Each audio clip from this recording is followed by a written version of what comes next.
Hold on.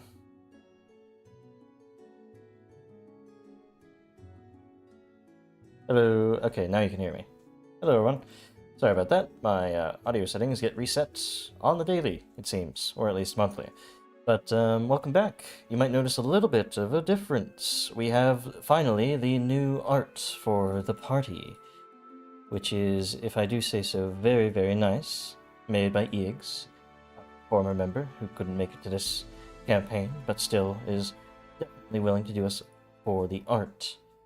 But yeah, all the cards and stuff are updated for that, and the sprites move their mouths finally instead of just bouncing around, which is nice as well. Yuga didn't change all that much, but everyone else kind of got a glow up. Speaking of which, though, Chris, do you want to do the recap? Sure, yeah. Go for it. Okay. Last time, in Season of Ghosts, having saved the daughter of the grocery owner and her beloved, we gave the news to her mother, the grocery owner, who was really disappointed in how things turned out, but relieved that her daughter is safe somewhere. She would consider her own attitude toward her daughter and her daughter's lover in the future, and in the hope of someday mending relations, and rewarded us with a trinket and the cucumbers that we were looking for. Cucumbers, of course, were desired by the Kappas that were inhabiting the bathhouse, much to the dismay of the owner. They were grateful for our kindness, and they gave us a beautiful pearl before leaving the village to go back to their lake peacefully. The bathhouse owner was really glad to see them gone, and he would offer us a discount in the future on any bathing. That sounds really great.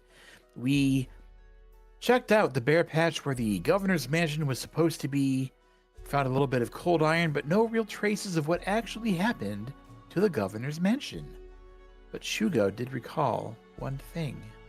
In the vision he saw before awakening, he saw the village in ruin, but saw the mansion in those ruins. We weren't sure what this could mean yet. Well, we went out to the Cerulean Tea House, where we were informed that Mo Dotu, the alleged mastermind, may be residing, but came upon a peculiar monster roaming the streets, followed by a cloud of cutlery, the Grey Butcher, an animated, bloodthirsty apron. That sounds very weird. But we slew it and patched ourselves up before heading forward toward the tea house, where we spotted a giant toad wreaking havoc. We fought it, who turned out not to be the mastermind, as well as a giant scorpion who also was not the mastermind. We did find the will of the late tea house owner, stating that the first person to retrieve 2 pearls, each of which were thrown into one of the eyes of Fumeyoshi, which are little ponds outside the village, would inherit the tea house. Food for thought. And after a bit of healing, we went back into the tea house completely and witnessed a bloody, filthy scene in dire need of cleaning, inhabited by a grotesque man with a long, snake-like neck. Modotu himself. We slew him, finally putting an end to the unrest in town. For now, we would have a lot of work ahead of us to clean up this village. And that you will. And as you guys have stepped out from the tea house, saved the citizens that were still alive within, and retreated everyone to safety, at least until you can be absolutely sure that downtown is secure. The guards, re-equipped and freed from their, not self-imposed prison, but a prison of their own making, perhaps, in a way. They have handled the rest of the remnants of these Jenkins and centipedes and other small creatures that invaded the town. For reasons you still can't quite tell. Seems just a random attack, or maybe an attack of convenience related to those mists that you guys had dealt with. But otherwise, that all being said, you guys have a night's rest, so you can go onto your tokens and or your character sheets and make sure that a rest is made. And you can also, of course, re-prepare spells. That is important for clerics and such. Witches are also basically a wizard when it comes to Yeah, very preparing. similar to a wizard. Except your spells are inside your familiar, if I recall. Yeah. But yes. With that all being said, as you guys maybe part ways a little bit, for the first time in a matter of days, each of you going to your own homes, the mother's Hoyle, Liaodon, to meet once again with his adopted sister, who runs the place, in place of course, your late father. Baozin, I think we agreed your house was somewhere over on the river district over here, on the right. Yes, we did. Mm-hmm. Because you were a new arrival, those are the kind of cheap houses, but also sort of like gives you access to the outer world a little bit more. And then, of course, Mina Manor, Yuga's home. He heads back to see his family, and then extended family, and then extended family. 3 generations of your family have gathered with each other, and putting a lot of differences aside, just are happy that most, if not actually all of you, are alive. Be one or two All the ones that were there here. Distant cousins or another. But speaking of which, oh, and Shugo, well, Shugo, where would you go as the party sort of dissipates for the night? Honestly, probably back to where his statue used to be. Just that's where he feels like he belongs. In front of the manor, the disappeared manor now. The place that you had stood vigil upon for so many decades, in fact, before finally being awakened into the physical as you are now. But as you all rest for the night, and come around in the morning to meet up, because you know that your duty is not yet done, you start to hear rumors here and there about the death toll. It seems a good fourth of the population of the town, which was around 300, is now more 223, all accounted for. Save for 2... Wow, that's really starting to sink in. At least many of them can be retrieved, and over the coming days and weeks, more will be discovered, hopefully, to be given a proper burial at either the Lady of Souls Cathedral or, as you know, the Graveside Manors, which was a place of cremation before the building of the Lady of Souls Cathedral. Some people still prefer cremation in their family. Either way, as you're all gathering yourselves, you are approached by none other than Higher Ha, in fact, the guard that you had first met when all this was taking place out at the tower. Oh, hello there. Sorry to interrupt your morning. I know, you probably haven't even had time to have your tea, but the leaders are requesting you, Matsuki and Granny Hugh. I think they want to requesting us specifically. Yes, I'm not wondering why. You guys are the heroes of the town. Without your intervention, I'm not sure if we would have made it out, at least so unscathed, despite all the death and destruction anyway. We were Could have only been a lot doing our worse. duty, and it's a shame that we weren't able to save more. I suppose it wouldn't hurt to at least debrief on the situation. Yes. It would be good to find out why the lanterns went out. I suspect foul play. That is what they want to speak to you about, amongst other things. I'm surprised that they've set aside their differences enough to both meet at the Lady of Souls Cathedral, in fact. Sort of a middle ground anyway. Everyone's equal in death, as they say. But that's where you'll find them.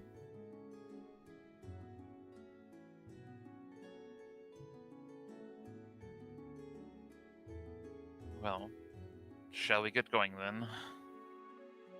Of course. I suppose I shall lead the way. I've got to get back to duty, so, if you ever need anything, just let me know. Truly. I thank you for what you did for my family. Were you able to reunite with your daughter? Yes, in fact, though, with the attacks, it's not as if our family reunion was going to be long-lived.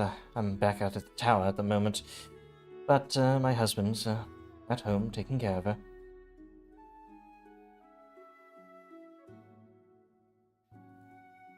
Shugo gives kind of a somber nod, a dip of his head at that. Got to get back to duty. Thank you again, as she rushes off. Take care. Back to the Eastern Tower. So, as you've heard, the leaders of Northridge and South Bank have put their differences aside for the moment to request an audience with you each at the Lady of Souls Cathedral. We should tell them all the details of what happened, but maybe leave out some of the gory details from the tea house.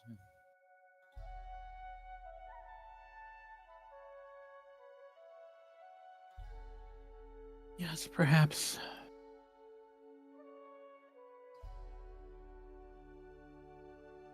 I doubt anyone needs to hear what transpired there. It won't really won't be to our benefit if we tell them at least. All it'll do is just make everyone even more depressed about the whole situation. Share only what we need to. We will Very well. probably need to figure out who are the best ones able to handle such a scene and work together with the cleanup.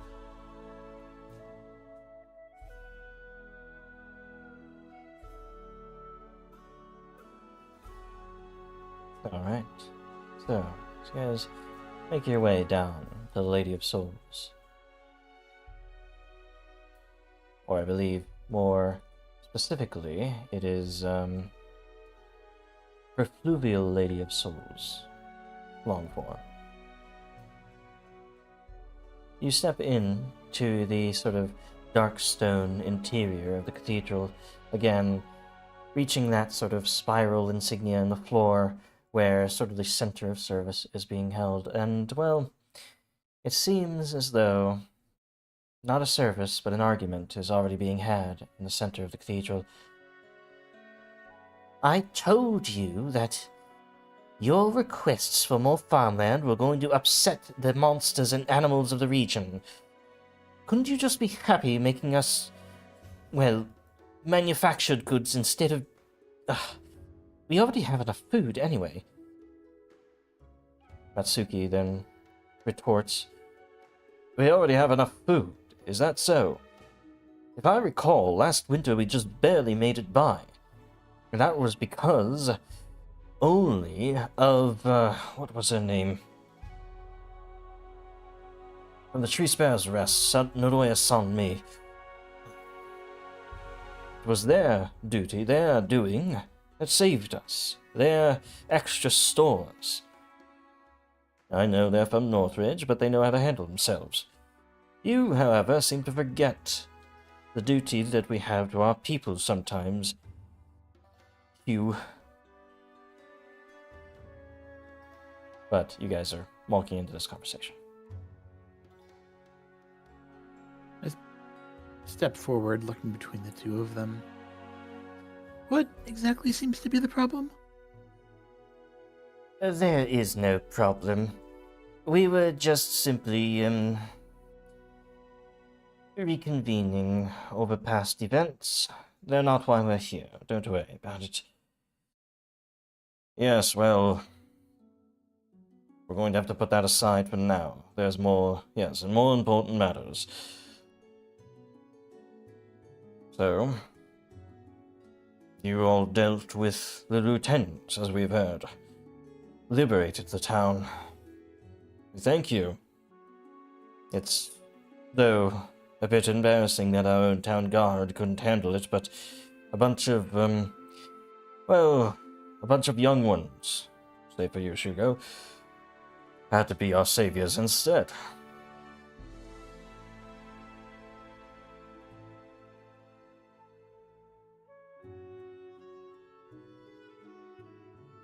I don't think anyone could have prepared the town guide for what had transpired. It is still a failing, one that will be reprimanded. I will be speaking to Zheng Peng, Zheng Peng, after all of this. But besides that, we are grateful for what you've done. Though there's much more to do, and it seems as though you are the only one capable of handling yourselves in this town. Back in my day, our day, yes, back in our day, we did have much more capable people. But now, well,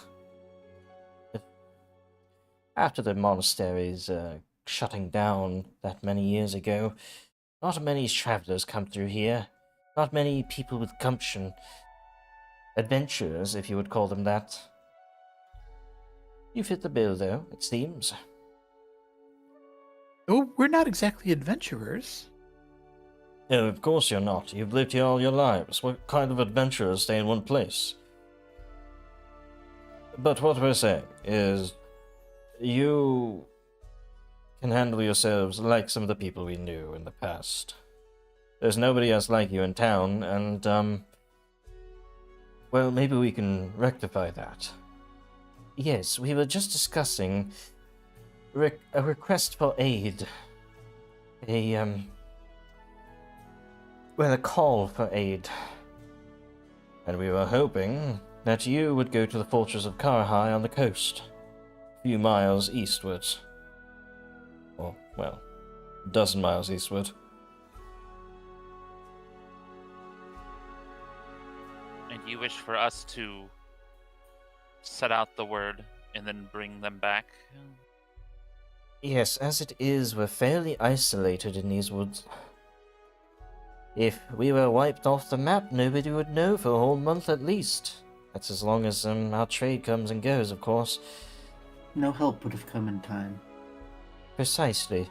But now that we maybe have a few moments to ourselves to rest before, well, we figure out what's happened to the governor, for one, maybe we could gather some aid from the fortress.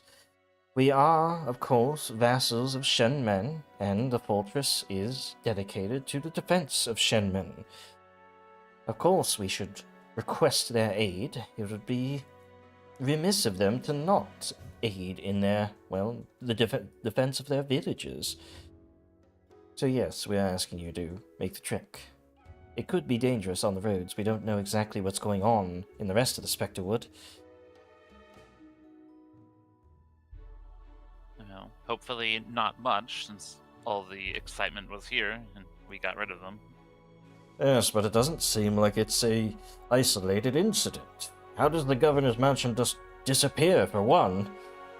Some powerful force must have done it, and if that is so, then, well, there might be more of them. There might be the culprits, might be an army of monsters or specters or who knows what. Dealt with it before. Back in the better days. You could rely on people. I hope you could prove me wrong. We can rely on you for this task, yes? Well, I do have certain duties here at the cathedral that are very much. I don't know if I can really afford to step away at a time like this. Do not worry yourself with that. You are to simply send a message and return back. You'll only be gone a couple of days, not even a week. I'm sure that Elizabeth Candora can handle things. She handled things before you arrived. Well, before you started your work, that is. She can continue her work. Without you, at least for a moment. I suppose that's true. Look, all we're asking is that you go to the fortress of Karahai and spread the word. Tell them we need help. It's up to you how you explain it all to them. But come back soon. Don't get lost in the woods. Don't hang out there.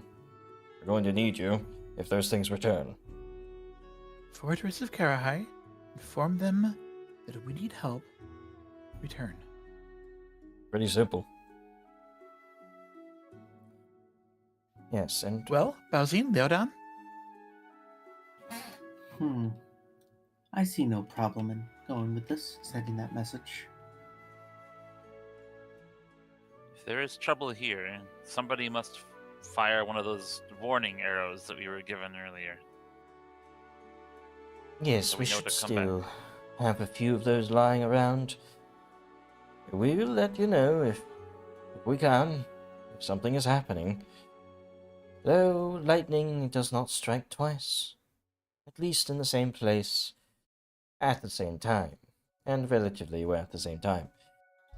Few days, we should be safe enough. Now, of course, you don't need to rush off. If there's some things you need to gather in town, people you need to meet up with, by all means. You know the task, and I cannot stand the look of this man in front of me for any longer. You know where to find us when you return. You had mentioned the guards failing. While yes, they did, they were attacked in their sleep. Do not put too much fault with them. I will keep that in mind, I suppose. Though it is good for them to remember that they can't always make excuses, no matter the circumstance. Be on your way. We're done here.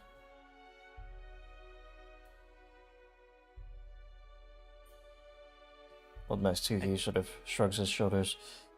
Always something with that woman. I've been dealing with her for 50 years. But it never gets old.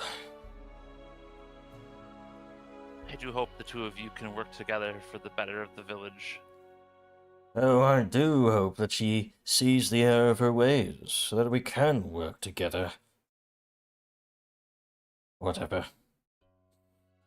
If you have anything you need, come to me. We can work things out better than she can. She always has some ulterior motive involved anyway. With me, straightforward. You know where to find me. of course. They each head off. There must be some common ground we can find between the two of them so they work together better. That is a problem for another time, probably. I don't know if that's a problem we can even solve. But you're right.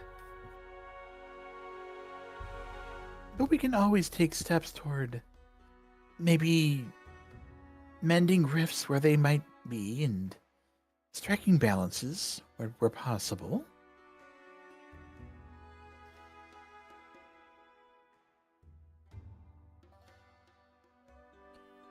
As you guys are discussing this and deciding on where to go next, Yuga, you would be remiss if you didn't at least catch a glimpse of your mother's grave. It's pretty close to the front of the graveyard here, and well, looking back there always gives you a little bit of peace of mind. Though as you look back, you notice a raven sits upon its top.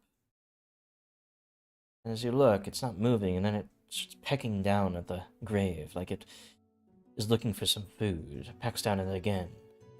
Annoyingly, it keeps pecking at your mother's grave. I wonder why. I want to approach very calmly, if possible. Okay. You approach in a calm manner.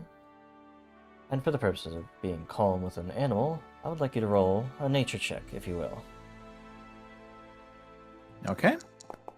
Let's take a 23. That'll do it.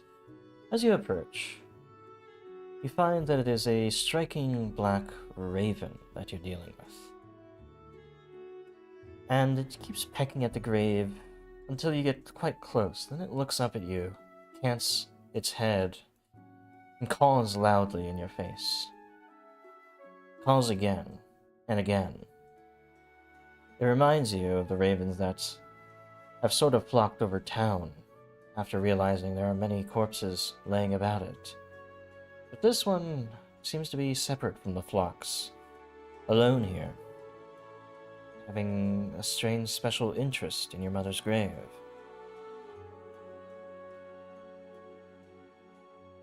Very peculiar. You didn't know my mother, did you? Wonder if you're real. Ponder it. Keeps pecking, keeps looking up at you, calling every so often. But then, a man approaches, out from sort of the forest at the side there. Oh, I'm terribly sorry. Is she bothering you? Oh, no, not at all. I'm actually somewhat grateful for the company. See a handsome man in a sort of wicker hat, canted slightly to the side, a welcoming face. Well, even so, in my company, in my experience, she could be quite annoying. I wouldn't call her mine, she could never be controlled that way, but still, she is my companion on the road. And Has she been a companion of yours for a long time? not quite too long, no, in the grand scheme of things.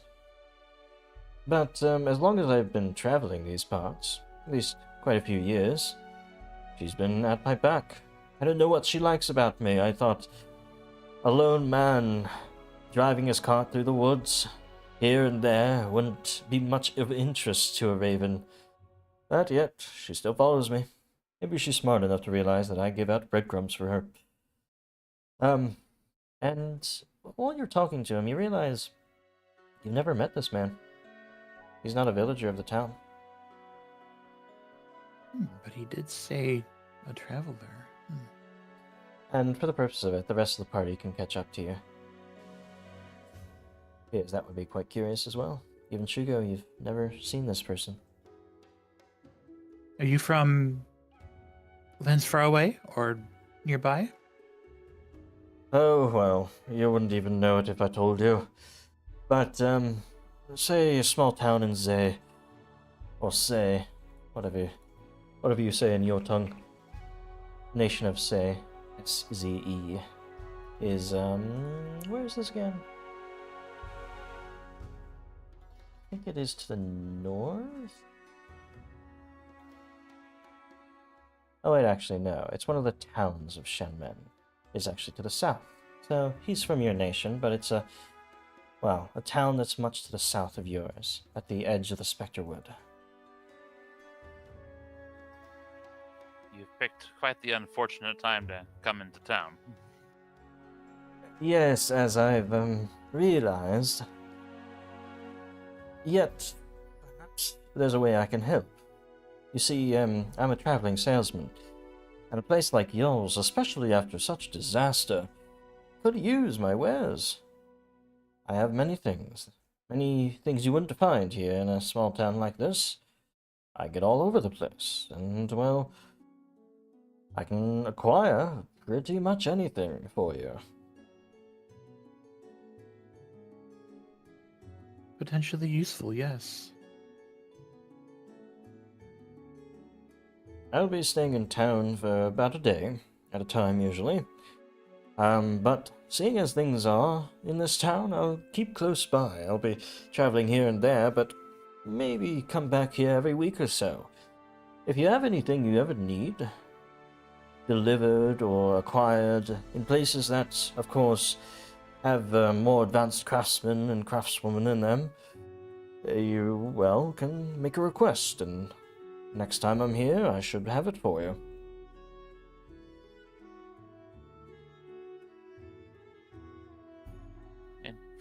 what was your name again? Ah, yes, Asahina Shinzo, but you can just call me Shinzo.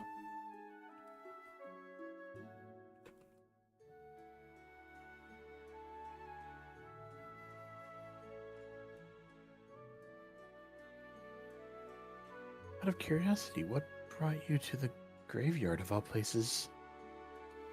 Well, I was looking for her, Oh, my raven. if the raven is old enough, I wonder if perhaps she knew my mother. I've never been to this town before, and as far as I know, this raven's never been here. I would find that quite strange. Every time we're in a town, she finds a place to perch, her favorite spot in that town. Seems like she's found her favorite spot here. Nice open clearing, center view of it. Quite a quiet Well, it place, is my too. favorite place in the village. Ah, I see. Well, seems you have kindred spirits then, in some way or another. Well, I'll be setting up my stall in the center of town here. If you would like to look at my wares, I think I have some potency runes actually. It might be quite in handy for your duties. As he looks you each over, I can tell that you get your hands dirty from time to time. Or at least, have been forced to get your hands dirty.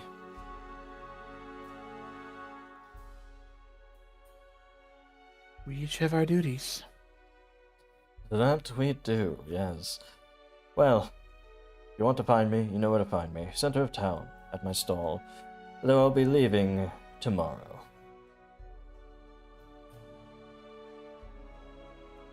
Bird flutters to his shoulder, or even to the top of his hat, as he steps away. Did I bow politely?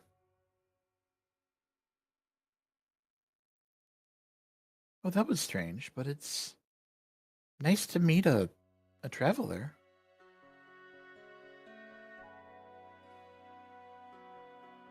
Certainly. Potency crystals, though. Hold on, that'd be helpful for you, wouldn't it? I've been thinking about getting one, yes. I have to see if I can get, well, the money for one, but Maybe with some of the things we've picked up, we could pool some money together. well, we should probably hold on to the pearl that we picked up for now. Oh, perhaps. For the purposes of it, as you guys look, pan around town, most of the tokens are shop tokens representing that person's shop. You've met many of these people. Some of them you haven't met just yet. You can meet them if you wish to. But I think Shinzo's shop I need to add real quick. Where is he? There he is. He does simply have weapon potency runes right now.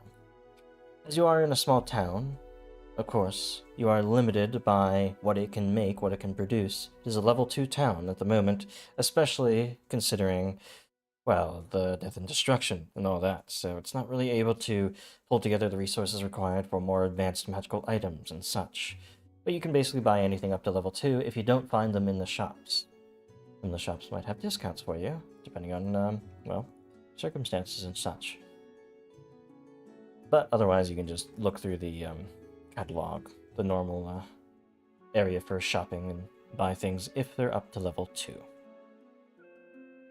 As usual as well, we have a sale box, so you guys should have access to it. Just throw items you think collectively are good to sell, not treasure items, because those are full value. I'll just sell those. But, yeah. It's time to prepare. So what are you guys doing? I would not mind one of those ruins myself.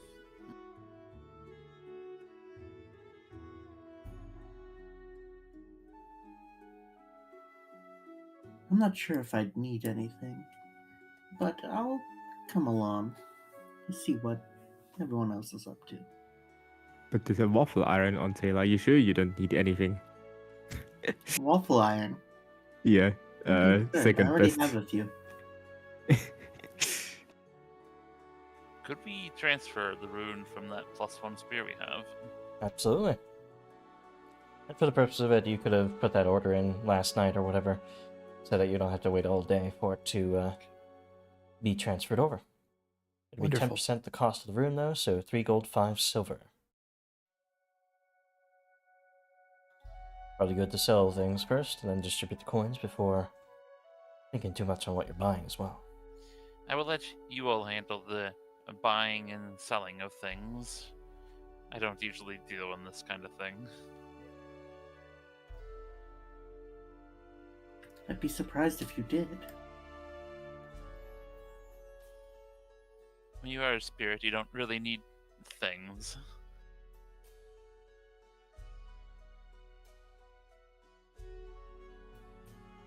I'm not really much of a melee fighter, and the silver dagger already has a +1 on it, so I'm pretty much good there. It's more of a close range self-defense kind of thing than a main weapon.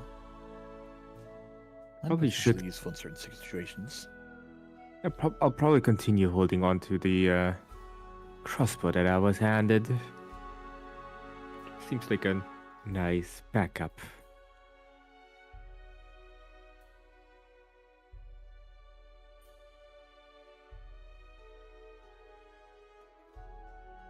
The crusty whip is gonna presumably keep me going for a little bit at least.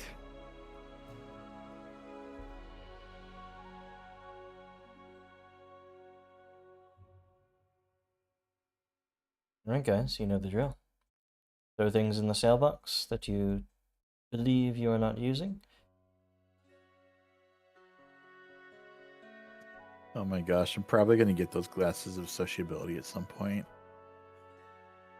I'm reading the description of the glasses of sociability, and I'm like, these wire rim glasses with large circular lenses.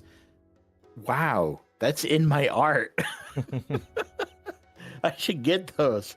+1 bonus to diplomacy, and I'm like the one who has it. Yep, I mean, you have enough enough to make it work, at least. Yep. I find a broken link, so I'll quickly reload. Oh, okay. Well, I moved the one item I don't think anybody would use into the sale box. Mhm. I imagine we would sell that treasure that we have. Yeah, I'm gonna make sure I don't have any treasure on me. Since you guys are keeping the pearl, I'll sell you this, or I'll make sure the treasure items of silver scepter and silk wrapped sheath are sold. I'm keeping the cold iron chunk so that I can use that with needle darts. Oh, cool.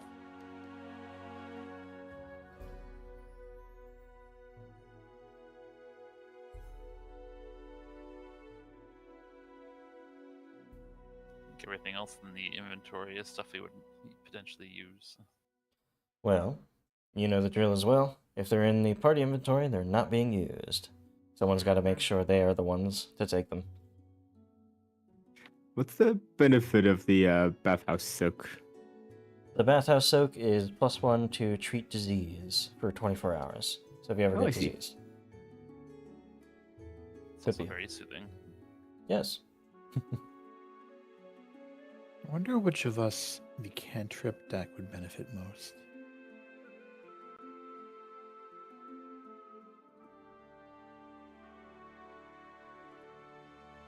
Never know when you need some of those cantrips. Mm-hmm. Probably any three of you guys. I can learn from spell scrolls if it's occult. These are like spell cards, so they don't count as spell scrolls, I believe. Yeah, they don't have Oh, the where are you full looking? spell written on the cantrip Yeah. deck. Oh, you're talking about the cantrip deck. No, I thought you meant spell scrolls. Probably get rid of that silver short sword too. Unless Okay. Bosun wants the silver. Well, you can just use a silver piece for your needle darts, so. Guess it'll be a matter of Oh, whether yeah, or not that's a good Leodon point. needs a silver weapon for anything. I'm not really one to. I'm probably gonna stick with my whip. Probably, yeah. Okay, I think we're good. Um, Okay. I can't afford wands, so I don't think I'm gonna buy anything. But a question about wands: does the spell have to be on my spell list for me to cast it from a wand? I don't believe so. Yeah, I think yeah. Actually, that's a good question.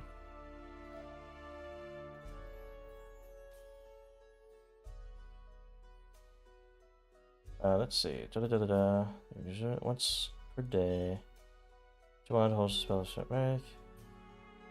Cast spells. On today's spell. Casting a spell from a wand, holding in one hand and activating the item with cast a spell activity using the normal number of actions. To cast a spell when it must be on your spell list. Yes. Must be. Ah, okay. That is good to know.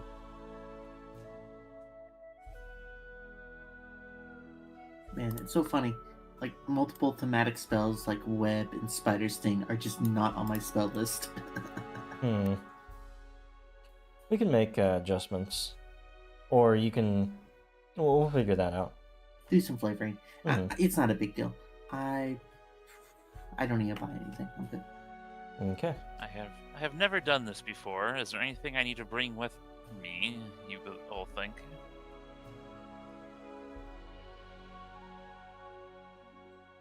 Hmm. How long is the walk there? A day or two. Maybe we should get tents? Unless we intend to sleep on the ground, probably.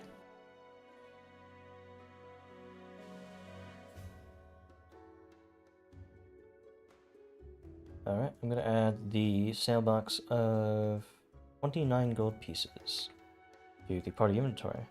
Building 54. If you guys would like, I can distribute that. Sure. Okay. It reminds me of something I should buy. And Just as... for the purposes of it, when you are done buying and selling, move your tokens over towards the tower, signifying you leaving town. Or being ready to leave town. Light on. Are you okay with me taking the +1 rune from the spear? Yeah, you're probably better in terms of actually just damage. We can probably afford another one too if we pool the money together. Yeah, but I'm probably gonna need to buy some thieves tools first for our benefit. And Shuga, I trust you to do the transactionary stuff for Mhm. transferring the rune there. Yeah, so Shuko's gonna go to second best and take up the shopkeeper on his offer in the clinic to work on him a little bit.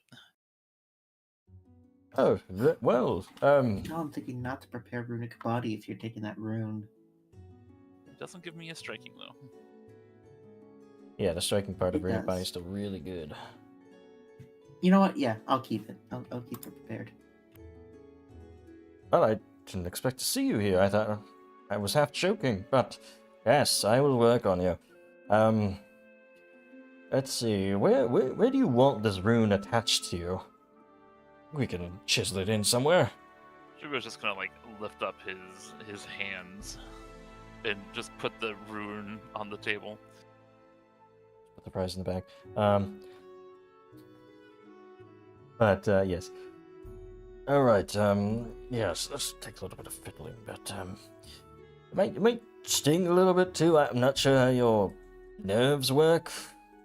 Let me chisel this in here, and it's tingly a little bit. It's a strange feeling for you, but eventually he gets the rune etched into your claws, or at least the back of your hands.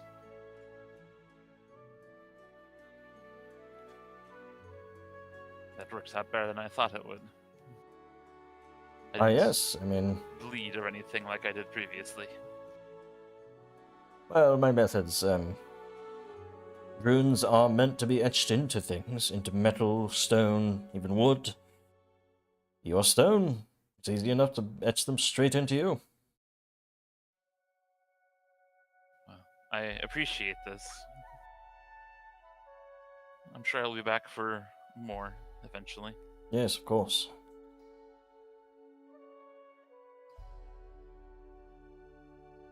Meadon Right. heads over to the Eternal Blaze fireworks for some thieves' tools.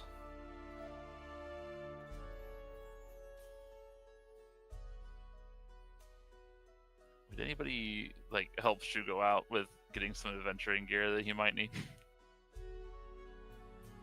We'll certainly help with that, of course. So I'll probably end up with like a backpack or something. Yeah, like some the basic the supplies. adventurer's kit. Yeah. A good grab. Leodon is gonna visit the far end of town, where he probably has never been before, to get something at the ironworks. You see Yang Wujiu, the Kitsune blacksmith, hard at work in the forge. Leodon just looks very out of place as he strolls in, having never been here before. His head is just looking at everything in the place, basically. Yes, hello. I don't think we've really talked much before, but I'm looking for some tools. You could probably help me with that, yes? I mean, I make a lot of tools, yes. But there's lots of different types of tools. You don't look like any person who works with their hands all that much. What do you need? Well, I brew and grind some herbs and, you know, the usual more, medicinal stuff, but I'm looking for something a bit more, shall we say, suited to working with logs. Oh, well, you're not the first to ask. You won't be the last. Look, don't tell anybody I sell them, but since you helped out the town, maybe you need them for breaking in somewhere that's not one of the villagers' homes. Yes, these usually come out of some of the scraps I make. Here, he hands you a set of thieves' tools. Oh, thank you. I yeah. won't be telling. Of course. I'll be...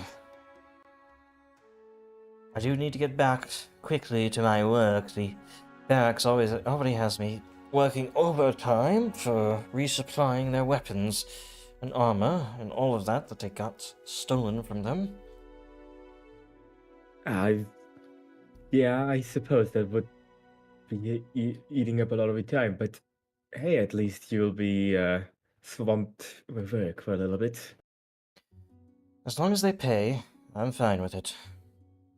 Well, that might be up in the air. Well, when has the barracks not paid you? Well, they've always paid as yet. I doubt they're gonna get started anytime soon.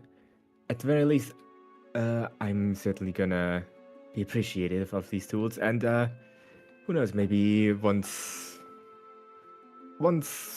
we've things have settled down a little bit, and well, I've been able to open up a tea house here. That's apparently a thing that'll be happening soon. I'll be able to invite you. Huh, tea. If I have time for that, very well. Something to get me out of the forge at least. She turns her back though and immediately starts going back to hammering another sword out. Don't let me keep you, of course. I know you forgot yourselves quite busy after everything that's happened.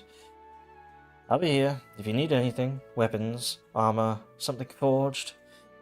And don't let anybody else know this as well, because I like to keep it a bit of a secret so people don't ask for it as often. I know how to forge silver and cold iron. If you want any weapon or armor, forged, reforged, whatever, I can be the person to do it as well. That's certainly good to know. I'll be sure to inform my companions. You do that. Now, get in your way.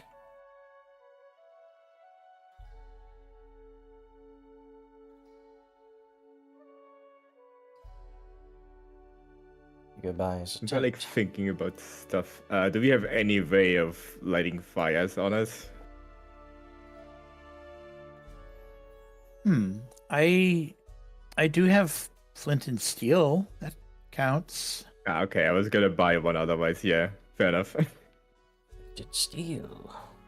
And here's another thing. If you remember when we visited my house that first time we came by, I mean, I did pick up that compass while we were there, so that could come in handy. Ooh.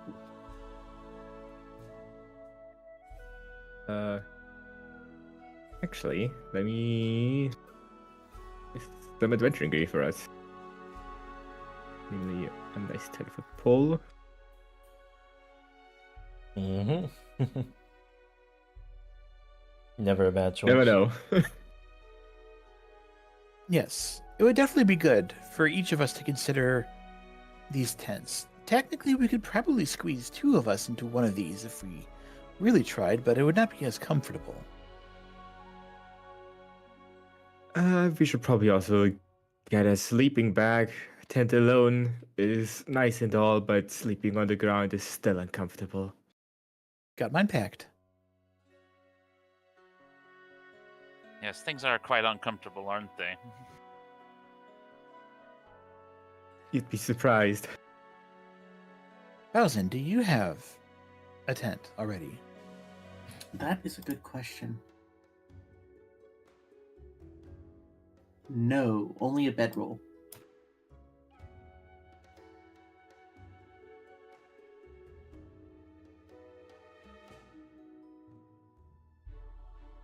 Something perhaps to acquire. Not just mechanical reasons, comfort of your character, comfort of yourself. Something to consider. And if you're interested in those, you can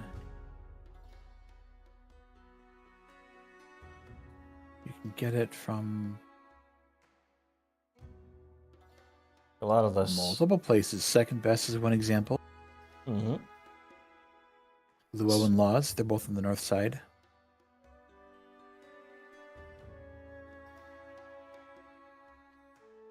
I had food. Oh yeah, since we're here, I realized that I can't actually make use of any of the poison formulas. Is it good if I swap this out for something better? Sure, yeah. That's fine. Thank you. I already have like something laid out. Yeah, sure. Remember, you can always put poison on your ally's weapon as well. I might. I can't. I actually can't. Quick alchemy them up is the problem. Yeah, that's true, actually. You might have time in the future, though, to actually make physical, or like, I guess, more permanent potions over time and stuff for crafting. But for now, yeah. Sure. Housing gets a tent. So that's 2 of you ready to go. Leaves Laodon and Yuga still shopping. Do we have healing potions? I'm looking around. I'm having difficulties finding.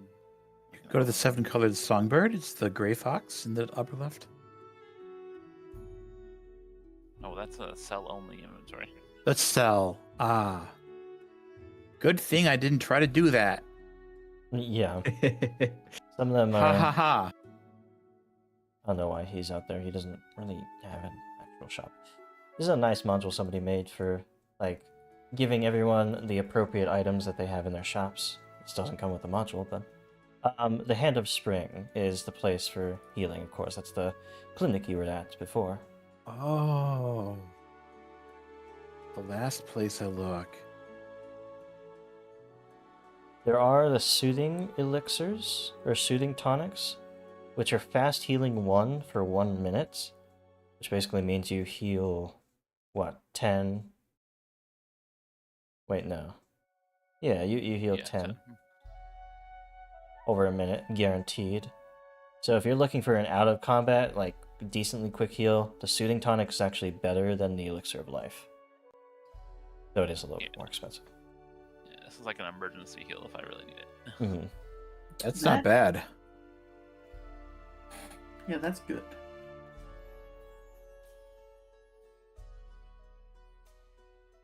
Oh, Shugo, give yourself 1 GP back as you step into the shop.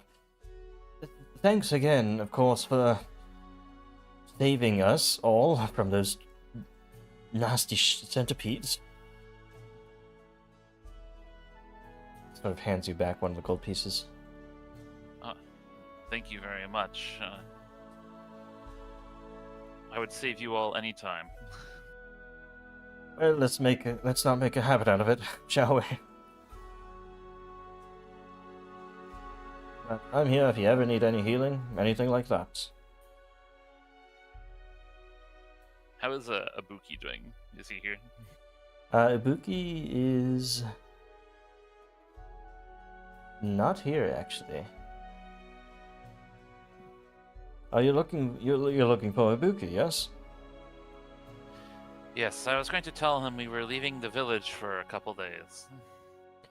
Well, since he doesn't have a statue to incarnate in, or well, anything like that, he's simply just our kamiya, our house spirit. They don't really manifest themselves all that often. He is lucky then. I will Perhaps. see you later, Ibuki. Shugo kind of says in general. Okay. I'm sure he hears your voice. And if you have a way to contact the other side, or coax him into this world, perhaps you can. But for now, yes, Ibuki did take a lot of damage from those centipedes defending this place, so he needs his rest, I imagine.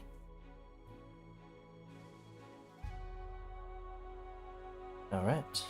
He deserves it for what he has done. I think I'm good now. So you all head to the edge of the village, over to the spider gate. But once again, the spiderless gate actually is at this moment because Ugly Cute is not on their pedestal still. After the events of the last few days, you're still not sure where he could be. Maybe we should have checked with the hunters before we go. Not a bad idea. Do you know where they are? Actually, no, you wouldn't. Would Belzen know where the hunters are? Yeah, they make their homes in the Silver Mist Lodges, which are the sort of outskirts buildings here, down here, and some a little bit over here too. While we're there, I'm also gonna make Ugly Cute's disappearance one of my leads. Okay. If you all don't mind, I would like to go talk to them briefly, at least.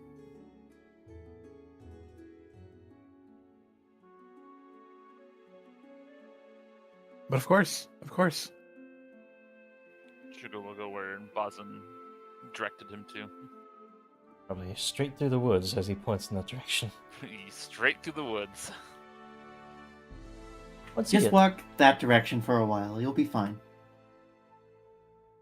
Once you do get there, you find Sumika, the Silver Mist hunter that you helped out at the little farm that you actually saved her from. Is still a little worse for wear, still, badly injured from the wounds she took, but healing up.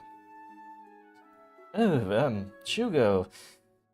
Well, I did mean to come and thank you, but it seems you've come to me. Again, thank you for what you did, saving my life like that. I don't think I would have, I think I would have let out, to be completely honest, if you didn't come along.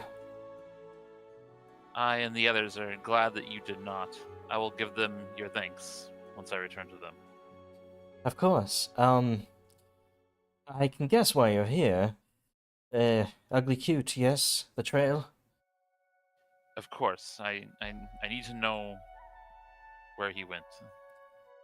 Well, I did tell the other hunters, and one or two of them can be spared to have a look. They've not really found anything yet.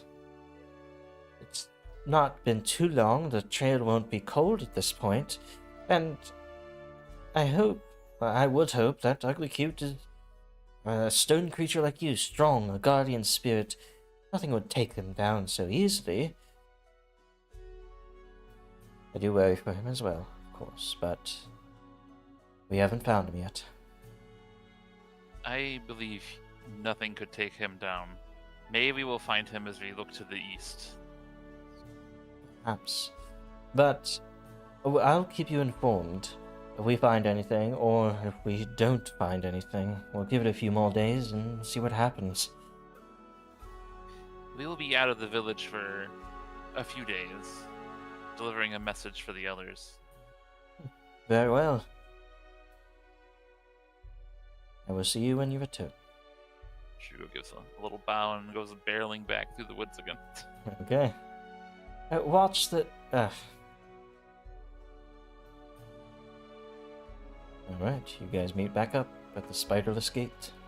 Tramples through somebody's little garden they planted on accident. So as you guys arrive at the outskirts, I will pull you out to the greater map of the hinterlands of Willowshore. You were told that lying in the east, probably out this road, is the fortress of Karahai on the coast.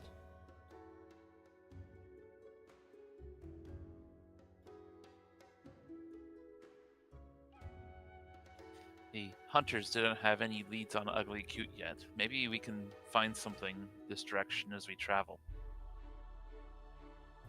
Well, we should also remember to check out the eyes for the second pearl. Well, assuming that this is even one of those pearls at all. Well, it seems unlikely that it's not, but we probably should have asked the Kappas when we had the chance. We did not know that this pearl was related to the tea house when we met the Kappa. And besides, I don't think the Kappas would remember where they got it. They barely remember that they spoke to us.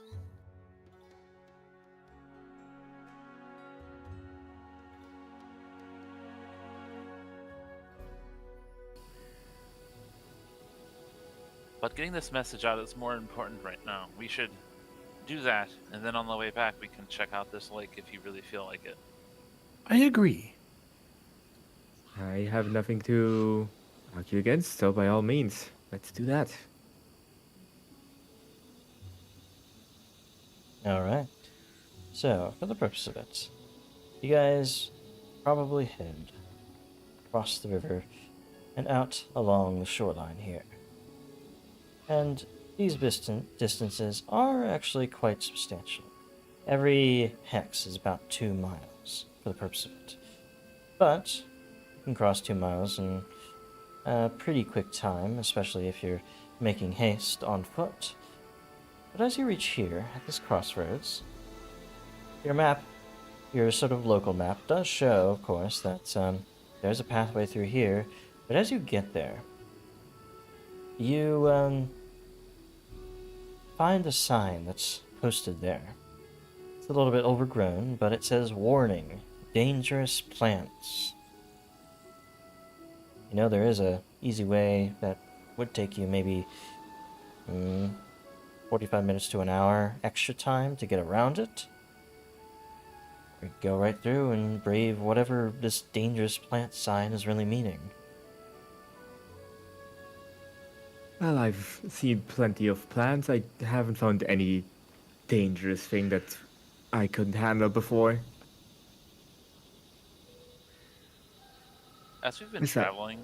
Oh, sorry, go ahead. Besides, time is of the essence. Who knows what could happen if we take too long to get this message to them?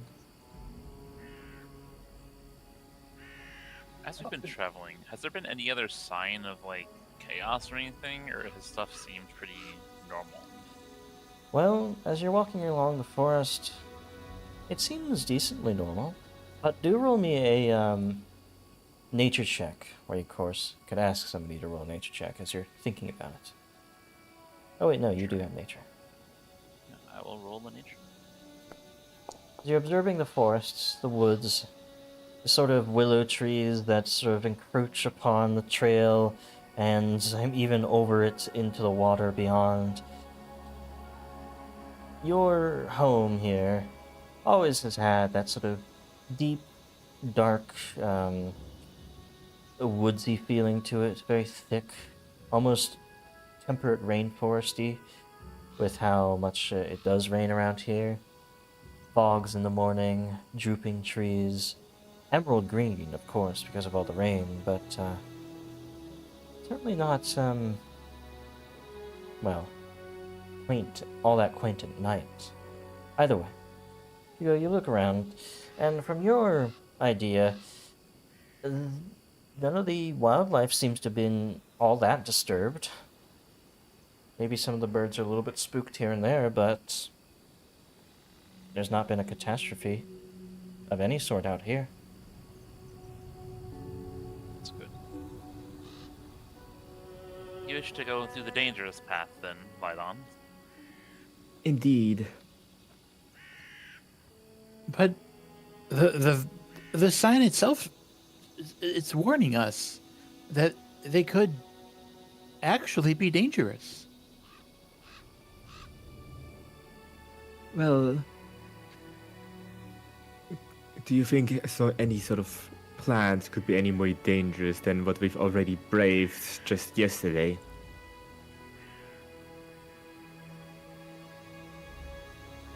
What if they're poisonous? Well, if it's poisonous, then it's something I probably already found in a book. What if they have thorns? Well, you're not gonna walk up and touch them, are you? No, of course not.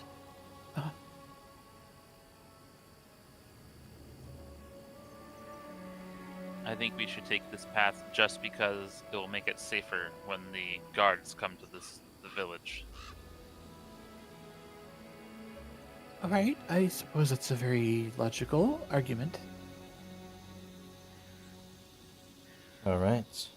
So, as you guys realize it might be dangerous, what are your exploration activities heading down this treacherous trail? I'm still an investigator, I'm still pursuing my leads. I'm still going to be searching. Okay. I very much the imagine other- searching is my thing as well, due to my high perception.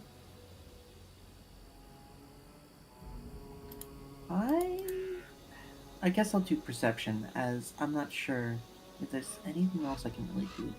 Scout's always an option. Just gives a flat plus I'll one bonus scout to that since initiative. no one else is. Mm-hmm.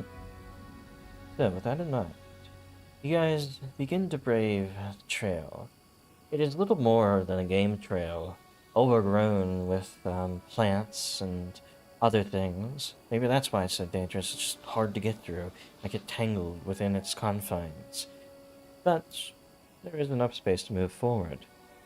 As you're pushing your way through, slower going, but you keep telling yourselves it's going to be faster than going all the way around. And about midway through, or at least so you think, you get a bad feeling. The trees feel more clustered here. The plants feel even more choking than they were before.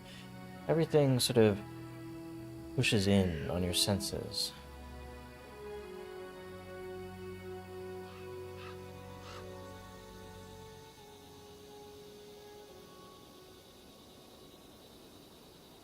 I need you guys as initiatives. Oh no.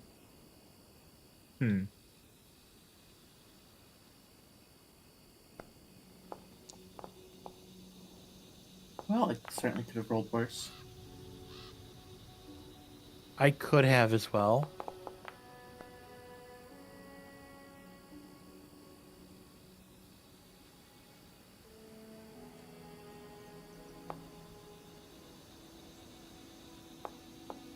as you're stepping gingerly through here, you, Shugo and Liaodon, you both realize that something is shifting in the plants just to the north here. And the plant, it seems as though not the plants that are shifting, but a creature, some sort of creature made of plants, starts snapping out from it. But you're able to realize it's there before it can snap at the rest of your party. You two actually had a higher perception than their stealth. So you will go first. You foiled the ambush. Oops, let me reveal them.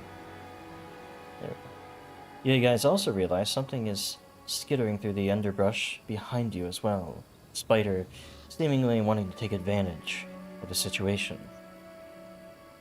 So for the purpose of it, Shugo, you go first. So, is this plant kind of starts to leap out or thrash about to try to get us from its ambush? Shugo's gonna very quickly get to ready, basically. Mm-hmm. There's something behind us too. Be careful. And he's gonna move towards the bigger threat. Okay. He's gonna just stride up to it. Chin. So what does this thing look like exactly? Is it just like a bunch of like plants coming out of the ground, or is it like a creature? It seems to be a basically bundle of vines that are moving all together, slithering across the ground, sort of pulling themselves up from like the sort of leaf layer, but not necessarily the dirt itself. They're not really a normal plant to your eyes, but go right ahead. Indeed. So Shugo's gonna do the first thing that he thinks of, and that's to try to bite and rip these plants apart. Okay. He's going to bite.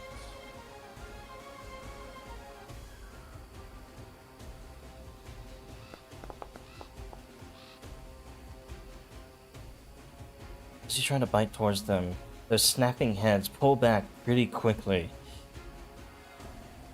Missing. Have you guys seen something like this before? I'm gonna try to bite again. Okay. Might as well. It seems to be some very bitey weed. Shugo's also biting, and yeah. You go for another snap towards it, but there's sort of like this bundle of snakes that's pulling their heads away after each attempt to bite them. That's gonna be his turn.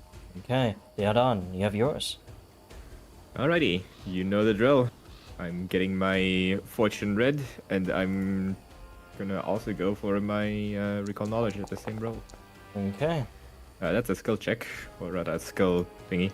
Yep. You don't find much opportunity to lunge into battle here. I'm guessing it's a nature roll on that. Yes, it would be.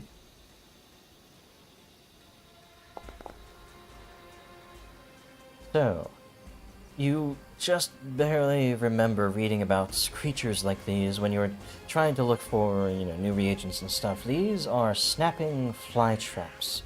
They're semi-sentient plant creatures that, well, bite and consume at anything they can.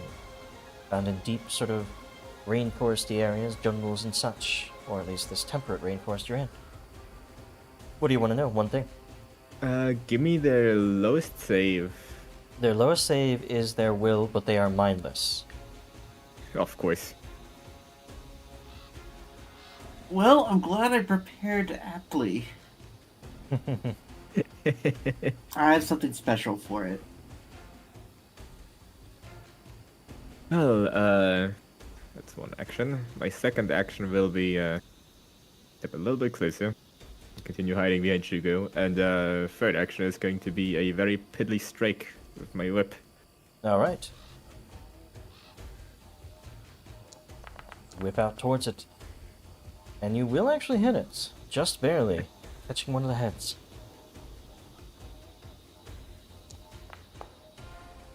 A total of 2. Not really a strategic strike. You weren't focused on any one singular part, so not that much damage. That'll be you, I believe. All of my actions. Yep. Now, on to the snapping flytrap. As its heads are coiling around each other, looking for an opening, they finally sort of, well, seem to agree on a focused assault against Shugo.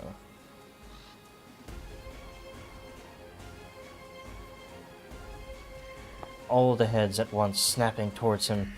However, Shugo is able to leap back, dodge, weave, and duck under them, getting them tangled into each other, as he himself, in his coiling draconic form, is able to avoid them, making waste of their focused assault, in fact. However, they are going to shift through the plants, through the foliage, a little bit more closely to the rest of the group. That'll be their turn. Baozin, you're up. Alrighty. I'm gonna start by casting Nudge Fate. Mm-hmm. I want to improve Shugo's odds of hitting.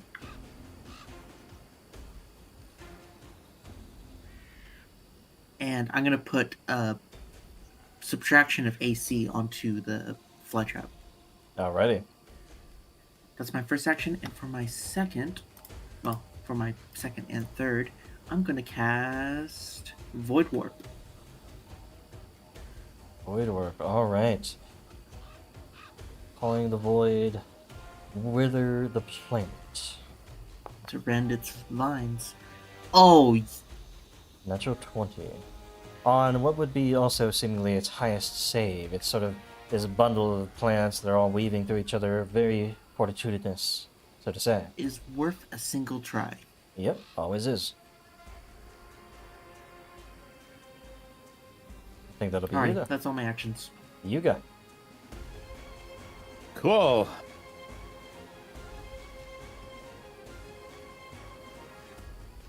All right. I'm not exactly the most offensive person.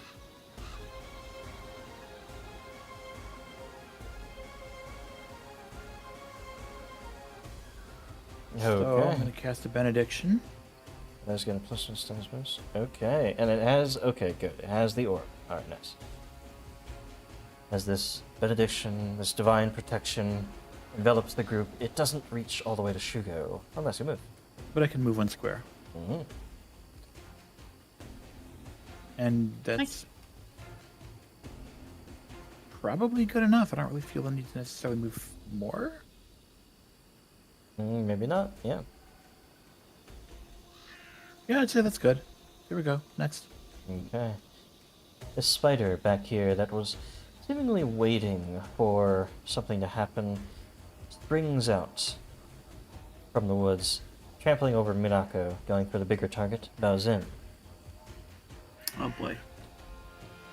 Actually, I'm gonna say before it rushed out, not really changing all that much here, it will have sprayed a web towards Baozin.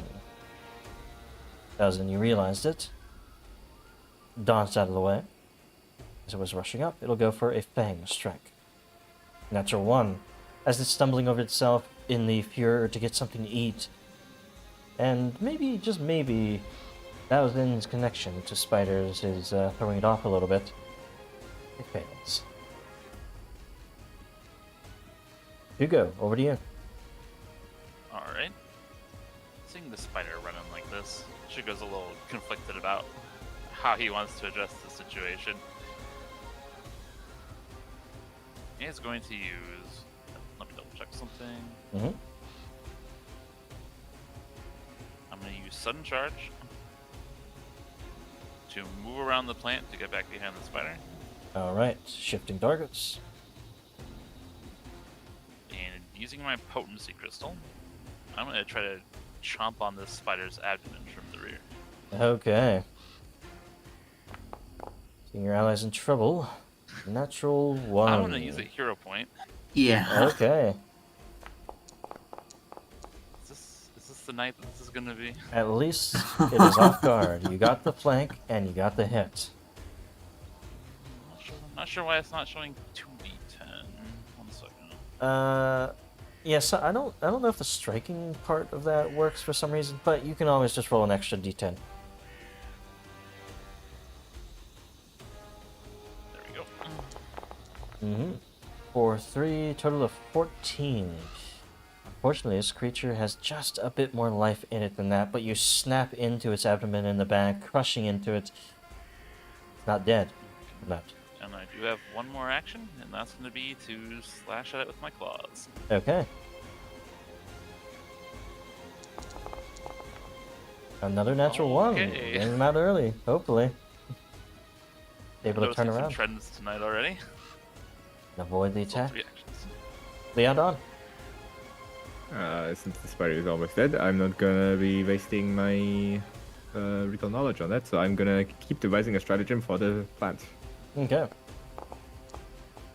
16. I'm keeping it as an attack.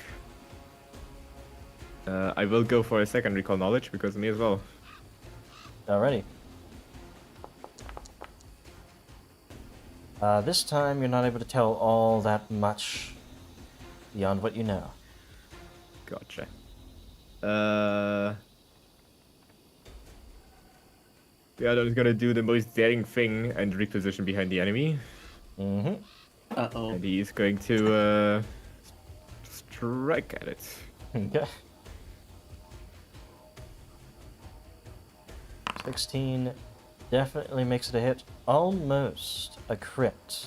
Almost. Dang. Didn't have all the... Is Sorry? that accounting for familiar or balanced luck reducing AC? Yes, I do believe so. It has a -1 status bonus, and it's also flanked. Oh, okay. Dang, I should have drank my mutagen. Oh well. Yep. Just barely missing the crits, but still, good hit. Total of 7 damage to it. However, as you lash into it at this close of range, it will lash quickly back at you with one of its head. And as that head lashes back at you, you are hit. Bringing some of the acidic venom from inside with it, you take 9 damage and are grabbed as it quickly captures you. Well, that backfired immediately. And as That's all 3 of my actions. the head has a hold of you, it's going to immediately swallow you whole. I need a reflex save. Or actually, no. The monster Finally. attempts an athletics. The curse is broken. 2 on the dice, though. It can't actually swallow you down. Leodon, you're struggling in its grasp and forcing it to, well, think differently about getting you swallowed. So instead, it's just going to hold on to you with that head and make a flurry of attacks against those it can reach outside of that. Well, actually, no. It should be able to... 2 leaf strikes. Okay, yeah. So it's going to be Baozin and Yuga for this hungry flurry. Yay! Oh boy. And Swallow is not... Oh, it's Swallow is an attack trait, so it's going to be at map. 5 for each of these. Gonna fail to hit Baozin. And it is going to fail to hit Yuga as well. You guys are able to defend yourselves. The benediction is certainly warding its attacks. Baozin, your turn. Oh boy, that's spooky. You keep throwing these monsters at us. We'll see if the curse continues. Not me this time. Well, it's always For Paizo that once. throws in swallow enemies. I am going to start by casting Nudge Fate on Leodon Okay. and doing the same -1 to AC to the plant again. Sure thing. Then I'm going to use my other 2 actions to cast Void Warp on the spider next to me. Seeing it weakened, a little bit of void energy may finish the job. Seeing it on As you were. Pharasma is going to succeed, not critically, though. And because you did 5, that's just enough to kill it. Taking 2. Cool. I want to use reaction to do Death's Call. Yes. Your divine focus spell. Pharasma invigorates you as you help coax that spider's spirit onto the afterlife. Temporary HP equal to the triggering creature's level. Okay, so it's a level 1 creature. Every little bit helps, especially when our battles are on the road and I can easily refocus. Well, it's equal to the triggering creature's level plus your spellcasting modifier, so it's actually Plus your spellcasting 5. mod. That's better. Mm-hmm, much better. Alright. I like the build you guys have going. Thousand, I think that'll be you. Yeah. Now, on to you, Iga. Cool. I'm going to spend 1 action to empower my spell by sustaining it. Alright. I don't believe there's a button for it, so I think I just increase the Yeah, you just like click. that. Yep. Benediction goes wider. Helps Leodon, actually, at this range. Because of my temp HP, I'm gonna stand my ground and attack. Okay.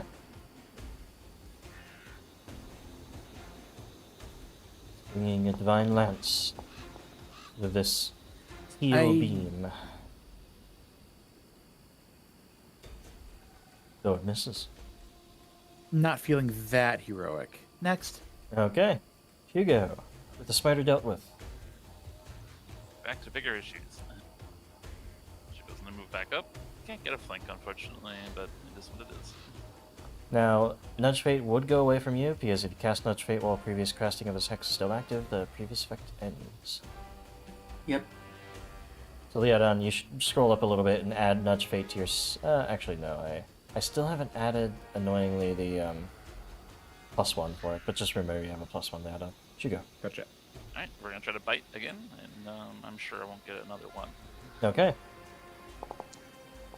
16 will definitely do it. Roll the damage. Alright. So lash into it for 11.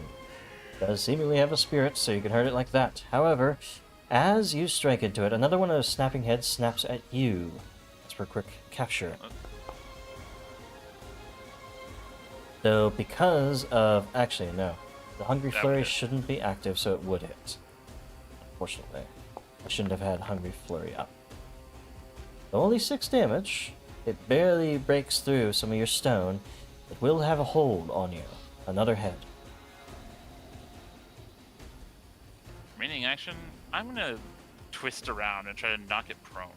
Alright. Second to get the button. I can never find it. I forgot about the grab. I should have stepped. What is it called? Yep. Trip. Thank you. Trying to Back. leverage the hold it has on you. You twist, but it's holding firm. That's all 3 actions. Loud on. Still in its grasp. Alright. Even Actually, as he's I believe on grab. its turn, it should have maintained the grab, which it didn't elect to do, so you'd be free. On a creature's turn, whenever a grab is up, they have to redo that grab on their turn.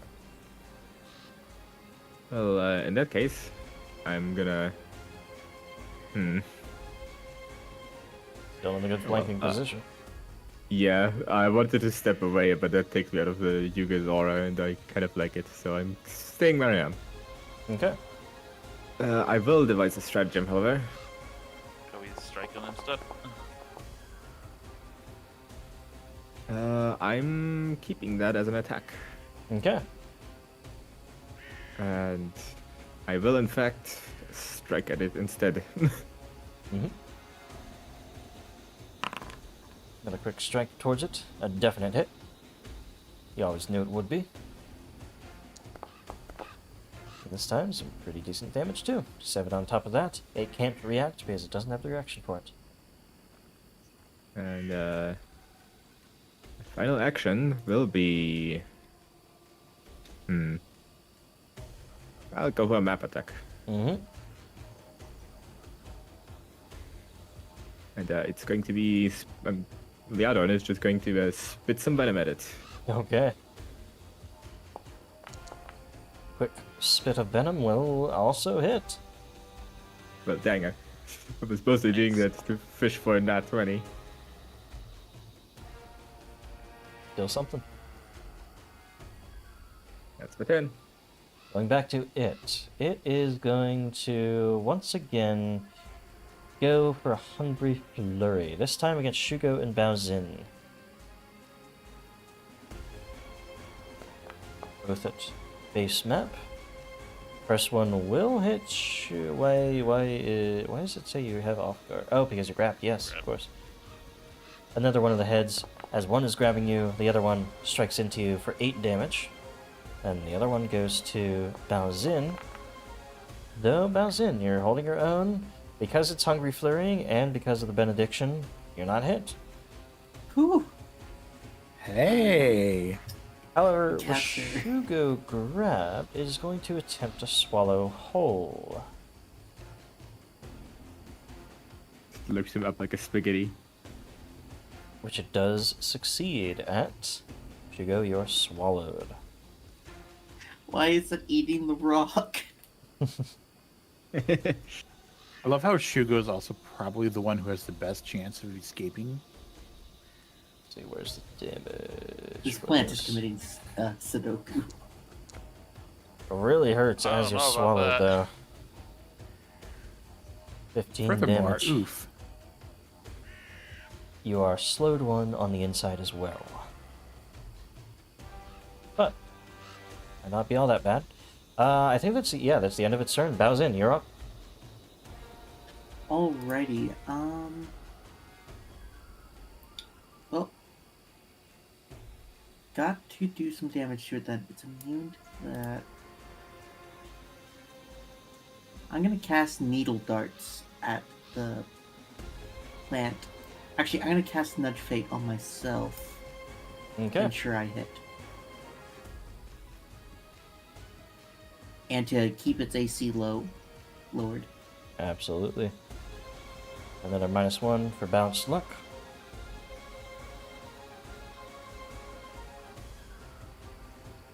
Yeah, Cold Iron and Silver aren't gonna do anything different. Fling a spray of needles in this direction. Which will definitely hit.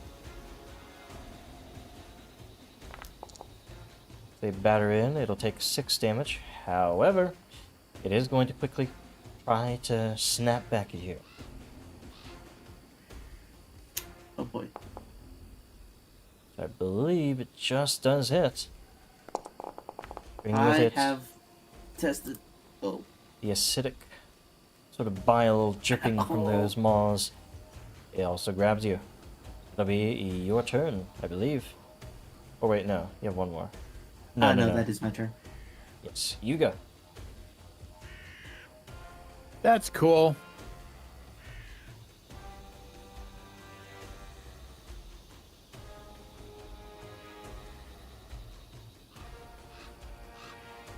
Slinking away. Okay, I steps. I desperately hope that's enough. And I fire my Divine Lance. Mm-hmm.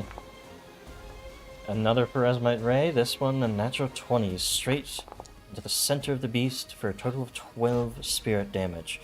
You're ready for this creature to have its life ended. Just a little more. Tear it up from the inside.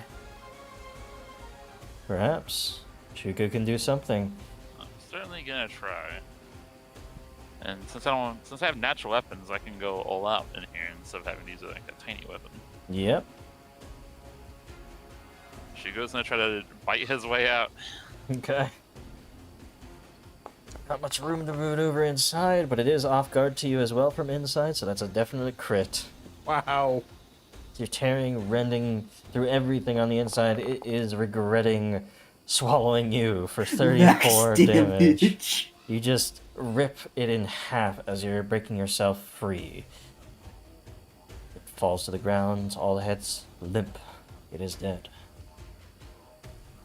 My goodness. Shugo just keeps kind of shaking it a little bit as he's ripped his way out.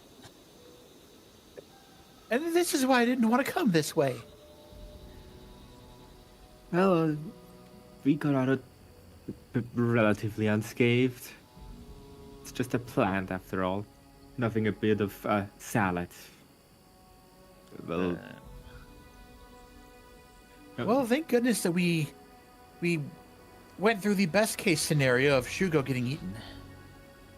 The acid probably That's- sizzling on his stone scales. How is that the best case scenario? Well, I would not appreciate being eaten. the best of the four of us, of the most likely one to survive that and be able to turn the tables is what I don't meant. know. I survived the giant toad just fine. I thought we were never going to see you again. I'm pretty sure I That had was to rip you out of that toad. Yes, but I did survive. I'm fine, do not worry. Just a little worse for wear, as they say back in the village. You're going to make that mason rich. I'm going to have to patch you all up. I'm surprised that throughout all of the time as a statue, that you haven't even taken on a bit of ivy. I was very well kept taken care of by the manor staff. I guess that figures. Still, it would have been nice to have a source of ivy in the village. Give yourselves 80 experience points for that encounter. And Shugo, 1 hero point.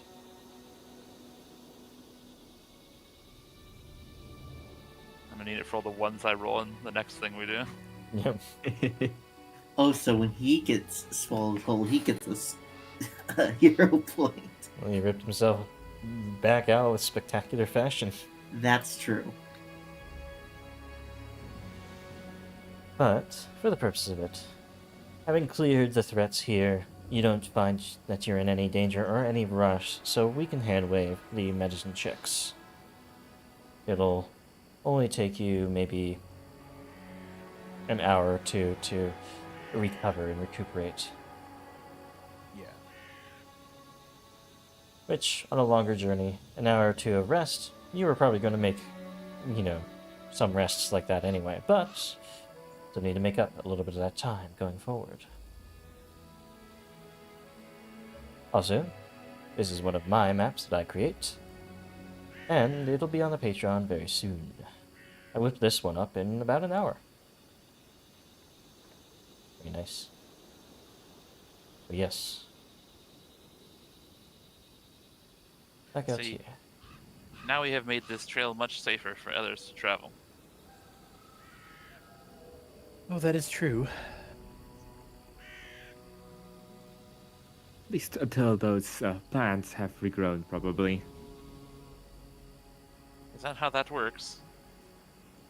Well, I doubt they're the only ones there, and usually when some ground frees up, some other plants will come to cover it again. Yes, but surely not the kind that want to eat things. Well, probably not those, you're correct. I can spit you out for that. Oh, Yeah. whoa, where? Oh, there we digging. go. So you can actually put the spells on you. Yeah. It's weird that you guys can't see each other. I think this map is specifically made just to have a party token. You guys can see the party token, right? You can see all the Yeah. progress and Yeah, stuff. Yeah, yeah. I can see the party token. Probably just for the little fog of war thing around it, I imagine. Yeah. That being said, you guys continue your journey? Yep. Okay. Absolutely. We have a little lunch break here. Yeah. You approach Gourd Lake, and, well, it's one of the larger lakes outside of the village.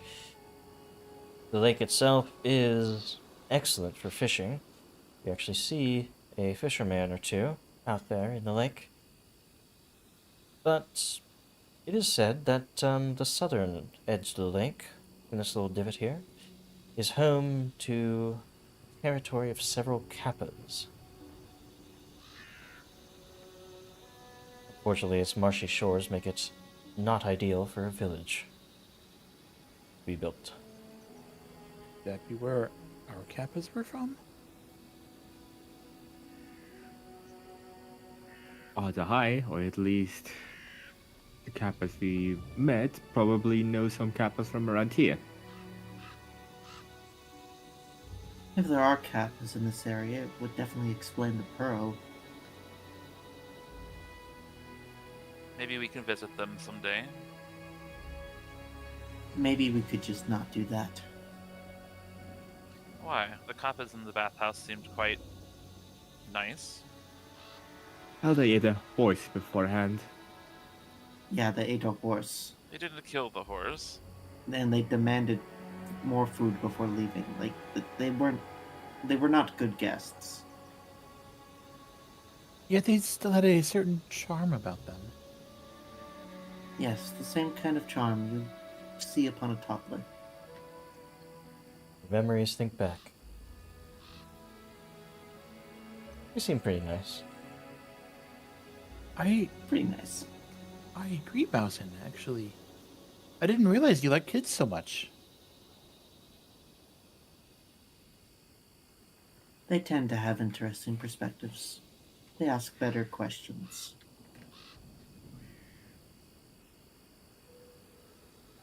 Typically the question is why, but still. Oh, I can't argue with that one. If we visit, we will need to bring a large supply of cucumbers, probably.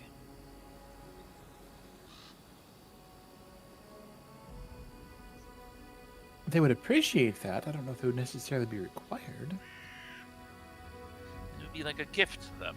That's what people do when they're visiting. They give gifts. Oh, yes. I mean, I cannot deny that.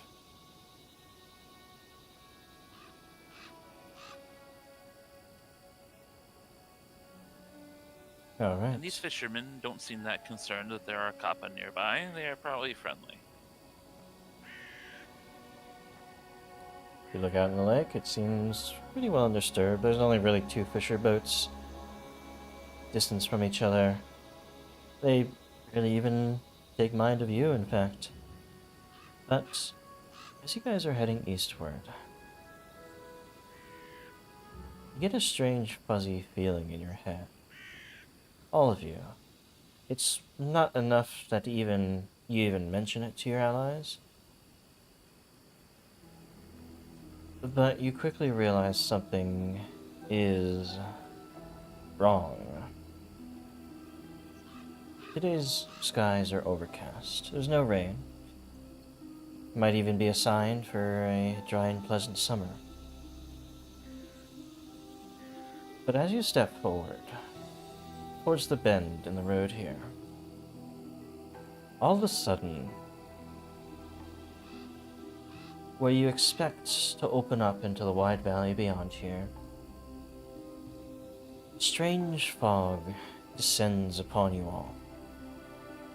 Unlike the mirage mist that was stricken away by the Eternal Lantern in town, this fog rose very quickly, very unexpectedly, and almost supernaturally thick around you, reducing your vision to about even a dozen feet or so.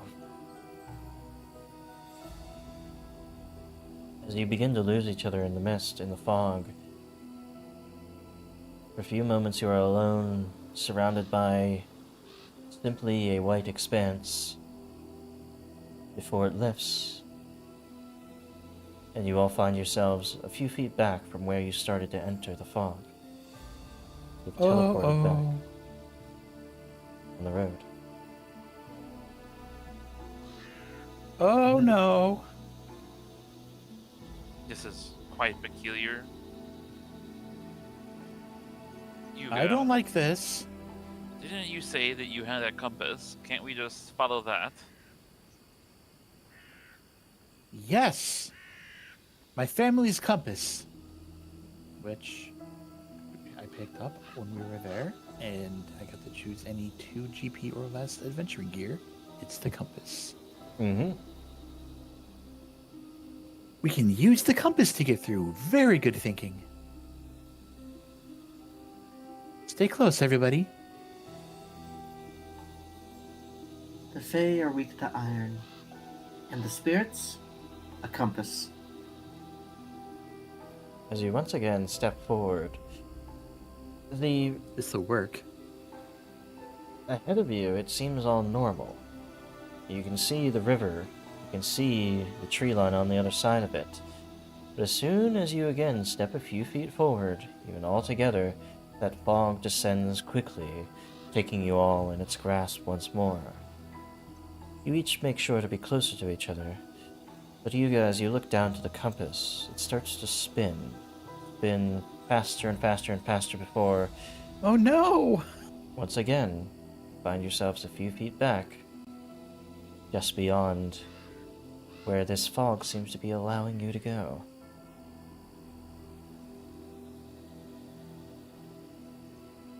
I'm ready to go home.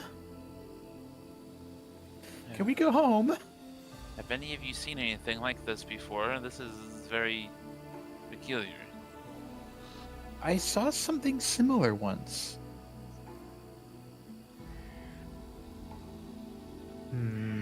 Seattle's When gonna... we entered the village was foggy. Yes, but the village didn't turn us around. That was the only thing I could think of.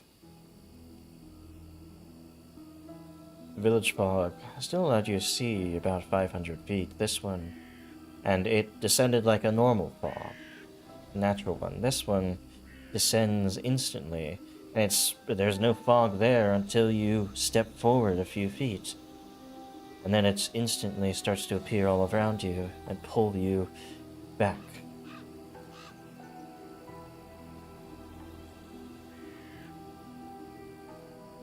You Well, I'm guys not wish. trying that a third time.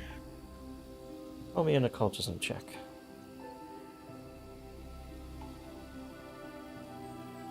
Let me think about this a little bit. I'm guessing this doesn't apply to any of my leads. What are your leads? The Manet's disappearance and Ugly Keep's disappearance. It's certainly supernatural in some way. It might relate to disappearances, one or another. Gotcha. So you can add a +1. I'm pointing it. Okay.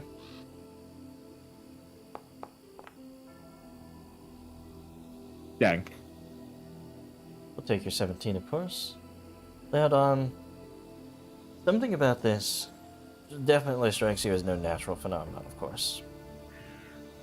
But it seems as though it is making up some sort of barrier.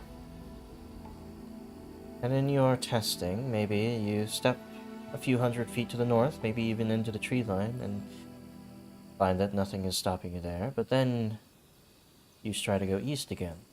Once again, you find that the fog stops you. It is almost as if there is a barrier, a wall of fog, unseen until you get very close to it. It seems to be disallowing travel.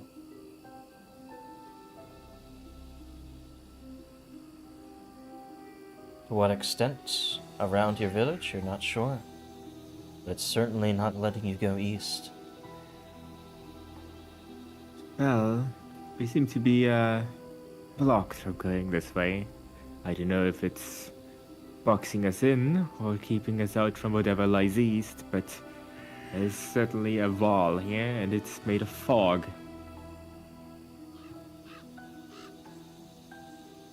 Then we're all agreement in that we should go home, yes? I'm curious about this wall, but I couldn't even begin to fathom how we would try to find its source. I mean, we could always walk the circumference of no, let's not do that. Maybe we could ask some of the people in this area. The fishermen in the lake, perhaps. Or maybe Yes, a even better the kappa. plan. This is a good place to start. Let's see if we can get their attention.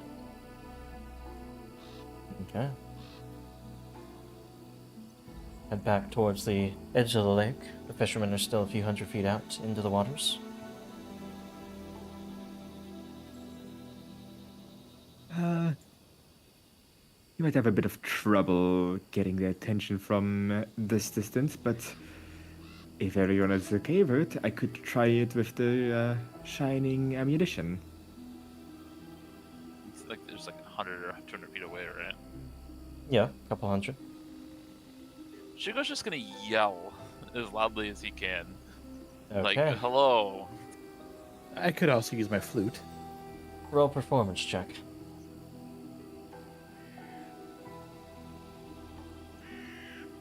I'll let you could do that. Okay.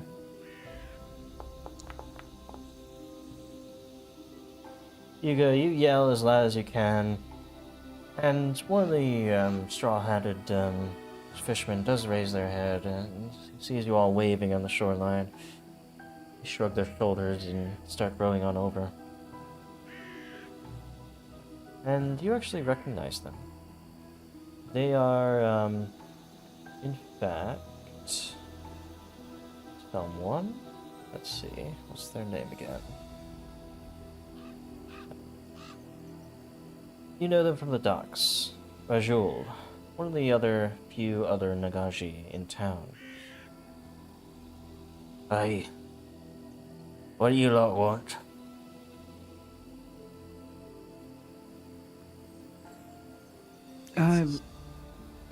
We're curious about something, about a phenomenon that we just happened to encounter further ahead. Say, you've been fishing around the lake all day, haven't you? Aye. That I have. Have you tried going further east from the lake? Not much reason to do that. Plenty of fish here in the gourd. Have you noticed any odd fog or other strange happenings around the lake? Oh, not much. No? Why?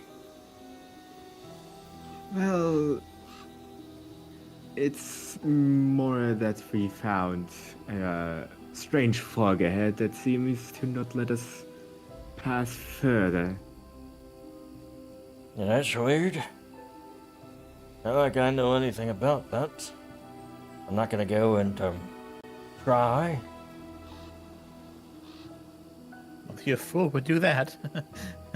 Aye, if there's some sort of curse on these lands, and you best not mess with it. Look, I gotta get back to the fish. They're calling to me. You lot should talk to someone who knows better. He starts to swim away, or rather, row away. That'd be funny. Well, he didn't prove quite as helpful as I would have liked, but better than nothing.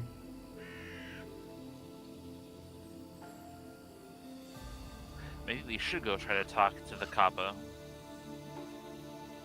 Maybe they would know something. What about You the should- peddler? The light rain begins to patter down from the overcast sky. It is getting later in the day as well. You would Should we? perhaps have Should rested once you got to the valley within sight of Fort Karahai. But that plan seems to have changed. Should we be crossing the lake at this time now with that unnatural fog rolling up? No. I have my doubts.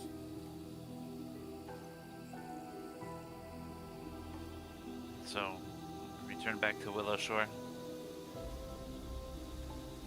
Let's Captain, turn back to Willowshore. But maybe not in the rain.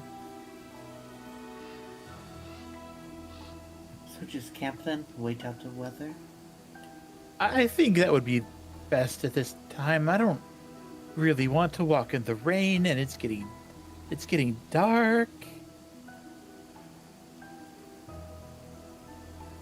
You'd rather stay out here in the dark where all of the little monsters can get you. If we don't stop now, it will be dark before we get back to the village. We should just make camp somewhere near the lake where there's some visibility.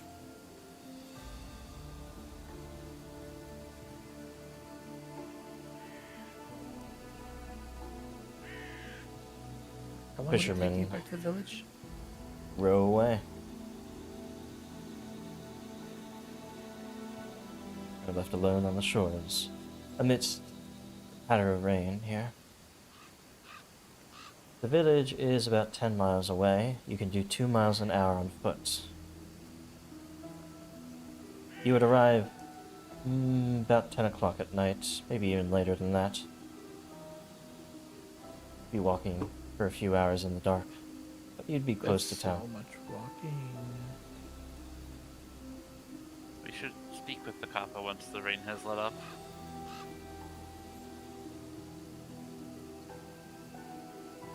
Maybe they can give more insight on the whole attack on the village as well.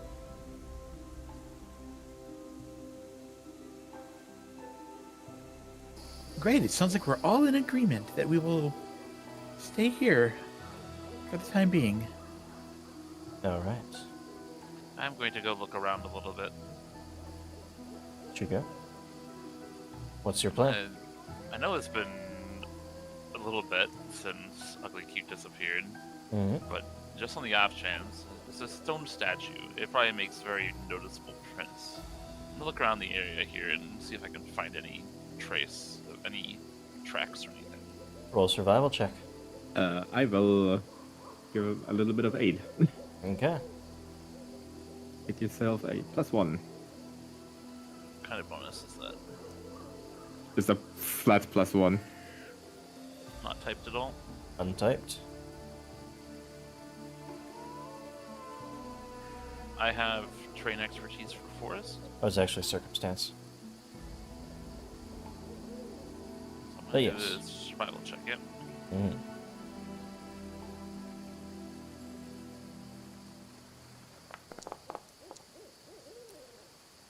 Well, Shigo, you don't find any tracks of Ugly Cute. You know, with how big that statue is, it would leave deep tracks, especially with its spider legs.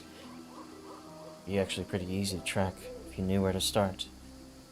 But you don't find any sign. But you do find, interestingly enough, wheel tracks of a cart, a wagon in fact. Horse hoof prints. Quite recent, heading towards the village. Where do they come from? From the place you couldn't go through, seemingly.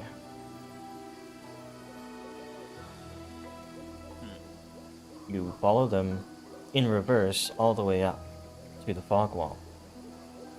They obviously seem to continue beyond the fog wall, strangely enough.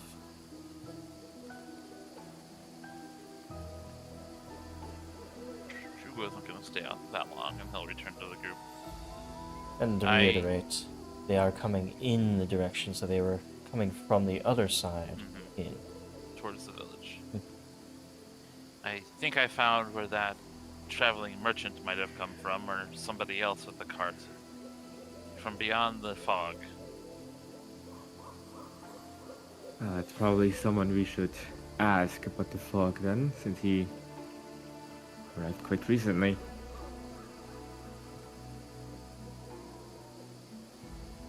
That is a good idea, and we should do that tomorrow. That's right. After we speak to the Kappa to see what they know. One more thing. Baozin, I would like you to roll a nature check, as you're considering things quietly. Alrighty. Private or public? Recall knowledge, so private. Well, blind, I mean. Yeah. Well, Baozin, you remember One of the sightseeing spots, because you were a newcomer and you wanted to know about things, around here is Green Silk Peak. One of the highest peaks in the local region here. It's nearly 2,000 feet in elevation.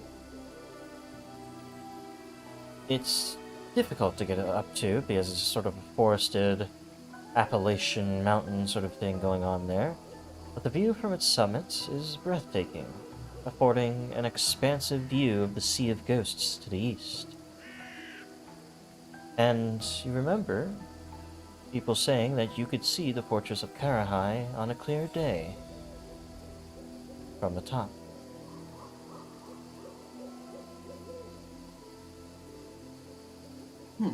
That might be a good place to go in the morning.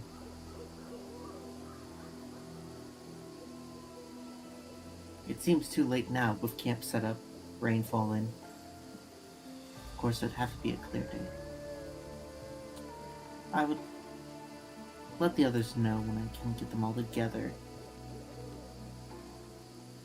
Okay. Because that sounds like a good idea.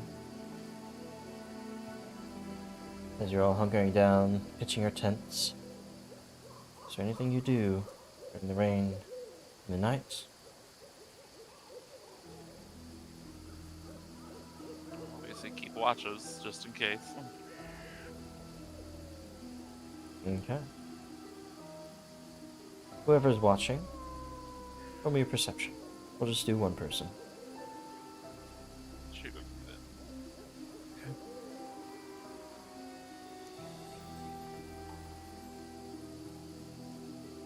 Nothing comes in the night, Shigo.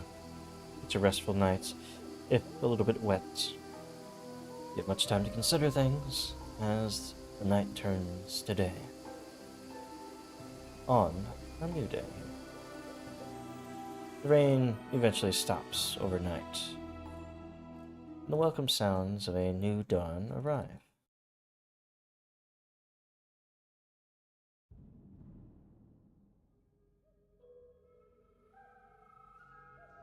How's the weather?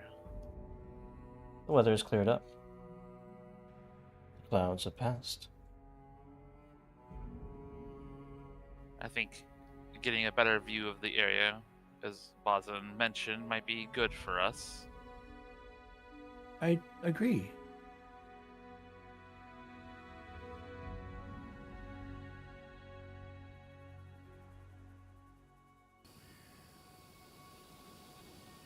Did we go speak to the Kappa first or after?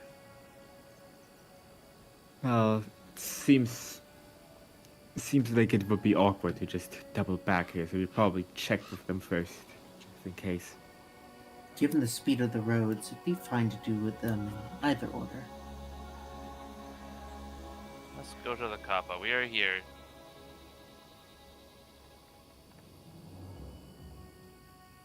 Imagine we would go down to where the crossing is narrower. Certainly be This time, narrower. I'm going to cast Mystic Armor in advance. I'll just do it whenever we enter a scene. Okay, yeah.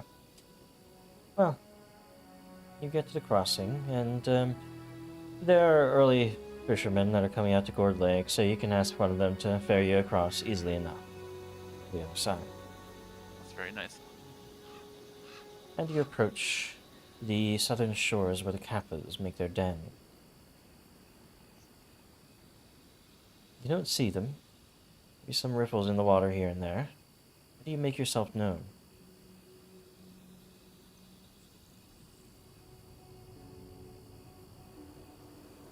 That's a good question. I certainly have a bad idea.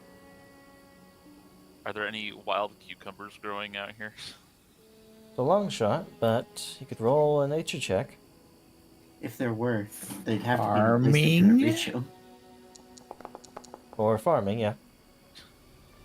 You don't find many wild cucumbers. Oh, Critical 25? However, Laudon, just like Shugo at the farmer's market or whatever, you also find some spiky plants that are certainly not cucumbers.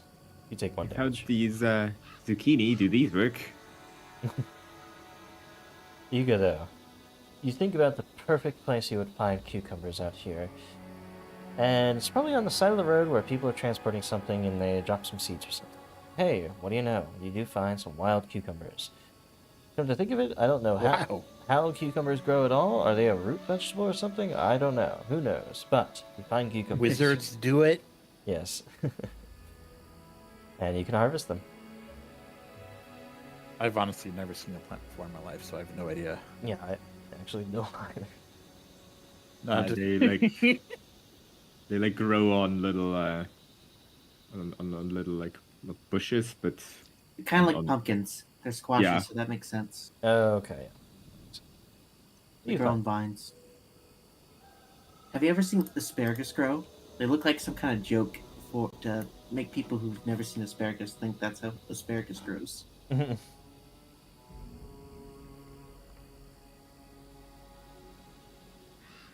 So, do we just throw the cucumber in the water, and that may bring them to the surface?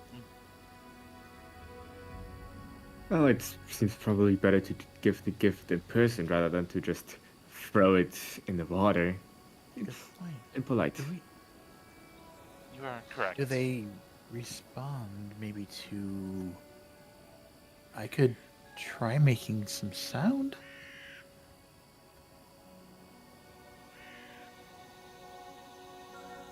And I show my flute. I honestly have no idea if they would even respond to it. Never know if you don't try. Does not hurt to try, Yuka. I will try putting my long years of training to use. It's not really that much training. It's kind of a hobby. How's Play- a bird flute play a play. flute?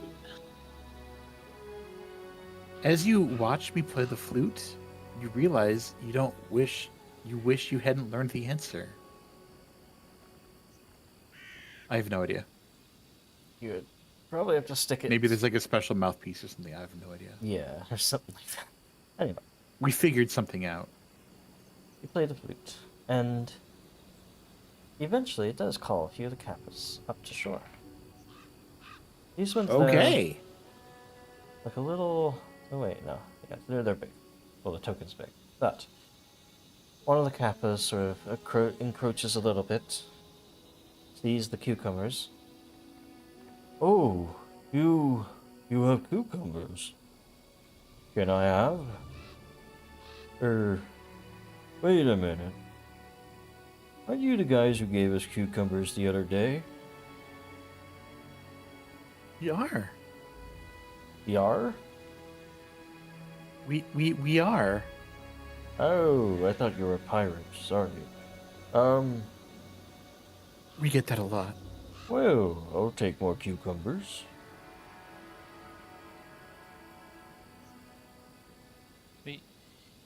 We want something in exchange for the cucumbers. We want to talk.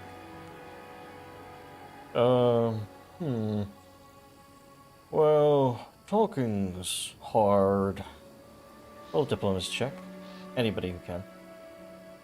I'll do it. I am feeling very heroic. I'm feeling extremely heroic. Okay. 16. Well, if you're gonna give us the cucumbers, maybe. But make it quick. One question.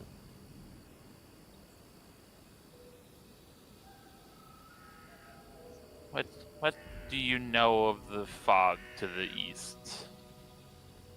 Oh, yeah, that funny stuff. Every time I try to swim over there with my buddies, because we got a cool hangout spot and lots of rocks over there, we just keep finding ourselves back here, or at least not as far as we thought we were getting. We tried to swim again and again and again, and every time we just end up back here. I don't know how we're getting turned around, but all that fog, and it's weird, the fog comes in the water, which it's not supposed to do. Fog doesn't happen in water, but it does here for some reason. It's never done that before. Since When was it, guys? It was, a few days ago. Start of the week, I think. Was that before you came to the village? Well, it was just about, yeah, no, it was after we came to the village. Some of the other guys didn't come with us, but they told us that, when we left, almost as soon as we left, the next day, this fog showed up. Around the same time. So it's definitely related to the attack on the village. Maybe the lantern. Any other questions for them, you guys? Cucumbers first. Yes, have all of them that you want. Yes. Yummy.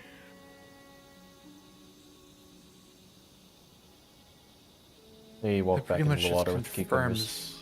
confirms what we thought.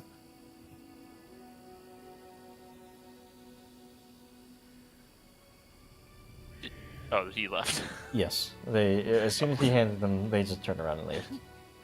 They're just gone. Shugo turns around to like ask another question, like, oh. I guess he did say one question. I like them. Well, the waterways seem to be blocked off as well. Shall we go check out that peak that Balzan talked about? Yeah, I suppose we should. It's not out of her way, is it? It's not far. Just a little walk and climb.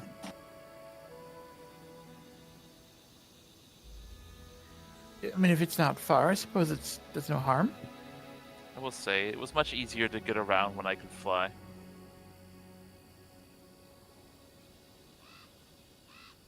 Well, just get yourself some wings chiseled and you can go back to flying. I don't think it works that way. Nonsense, that's totally how it works.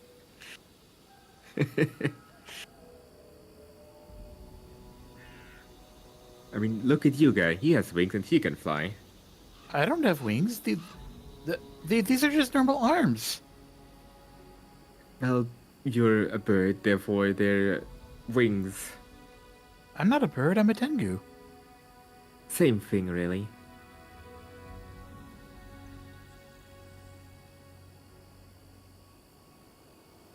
Yuga just gives you this dumbfounded look. We turn around and cross the gap again, the river. Okay. Cross it. Once again, some fisherman helps you out. You head back up to where you were. And you've spent a few hours, so it's maybe just before noon at this point. You look ahead of you at the climb to the peak. That'll take you the better part of the day to get up and down it. That's fine. Okay. That looks to be quite tall. Have you been up there before, Bazan? Have I?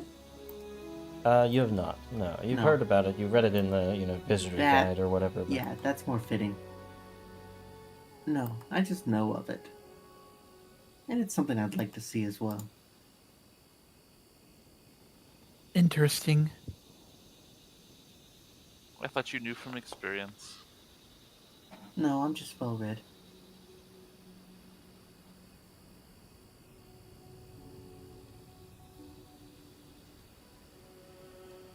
Shugo's gonna start heading towards it and climbing. Okay. You guys start flying your way through the forests here.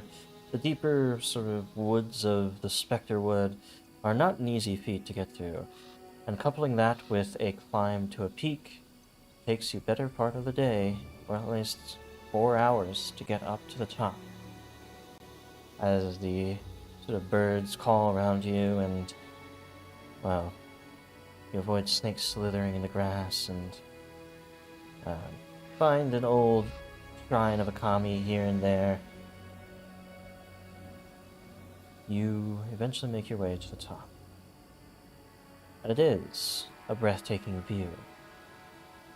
All around, well, to your west stretches out more of the Spectre Wood, and it's a little too far away, but even further west you would find the mountains that split the continent of Tianzia in twain, north to south, sort of.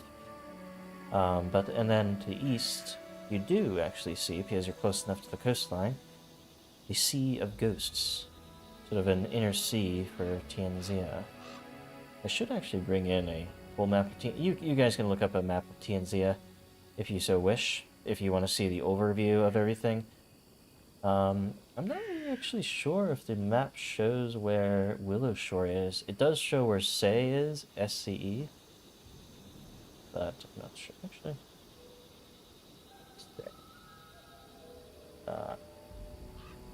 I actually want to look this up quick.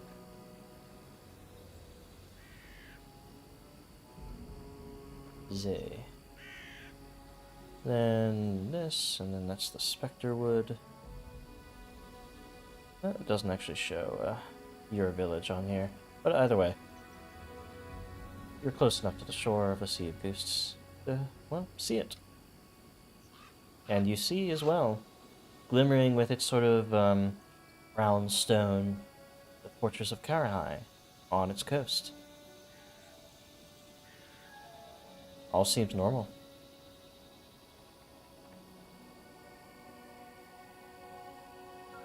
I'm glad to see it's still there. I also want to apologize to all of you for all the complaining on the way up. If I had realized it would be this beautiful, I would have kept my mouth shut. While we're up here, is there anything of note in the Spectre Wood that kind of jumps out at us? Well, there is one thing. The west, where you would expect to see the mountain that the Tansugi Monastery is built upon. You see this little road here that leads up to the Tansugi Monastery.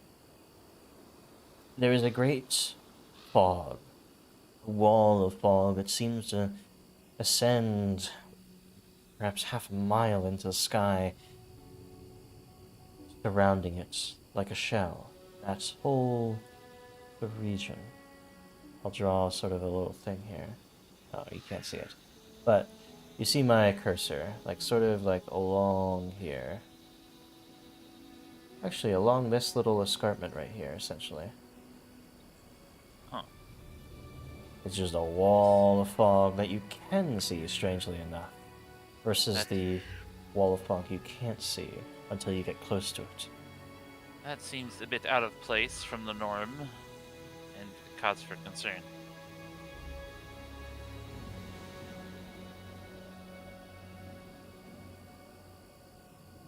Looks like it's blocking the monastery.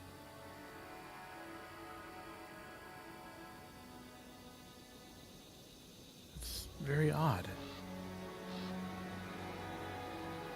All of it gives you ever more impression of being trapped by some terrible, well, region-wide curse of some sort. It seems then my hunch was right. The lanterns going out was not a coincidence. It's malicious. Who or what? I have no clue.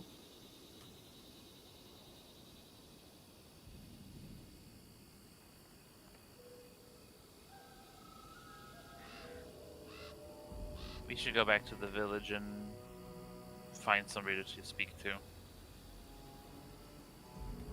Let the others know that there seems to be no help coming, probably. Of course. Yeah. We need to speak to Shinzo. I'm guessing that means we're gonna be delaying the visit to the lakes. This is a little more important, I feel. Nothing's more Visit the important lakes than later. good tea.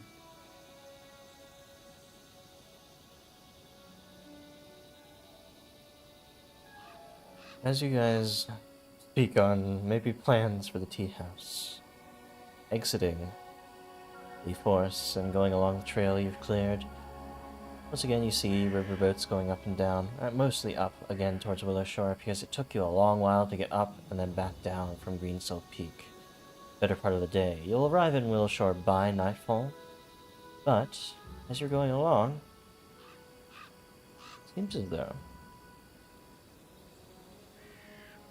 Shinzo, with his horse and carriage, his raven on his hat, is heading eastwards, out of town. Oh boy. Oh, fancy seeing you all here. Told you I would be leaving town after a day or so. I'm on my way back to some other villages along the shore of the Sea of Ghosts. If they have anything to sell, something I could bring to you all. Interesting. You might have difficulty.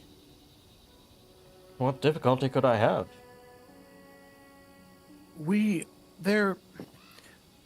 Alright, when you arrived in Willowshore, did you happen to pass through a wall of fog on the way? Wall of fog? No, I don't believe so. Then you probably won't have much luck either. To the east, past the lake.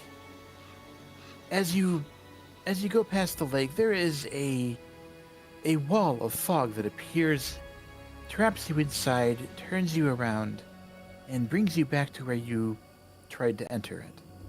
We cannot get through. Well, Yix has never steered me wrong when fogs have swept in. I'm sure I can navigate my way through. Yix is my raven, by the way. Of course. When did you come into the Specterwood, if you don't mind me asking? Well, I arrived, I'm from Say, so that's part of the Specterwood.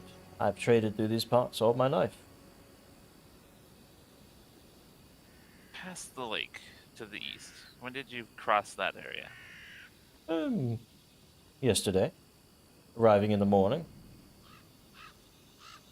That does not line up with our time frame, correct? It does not. No.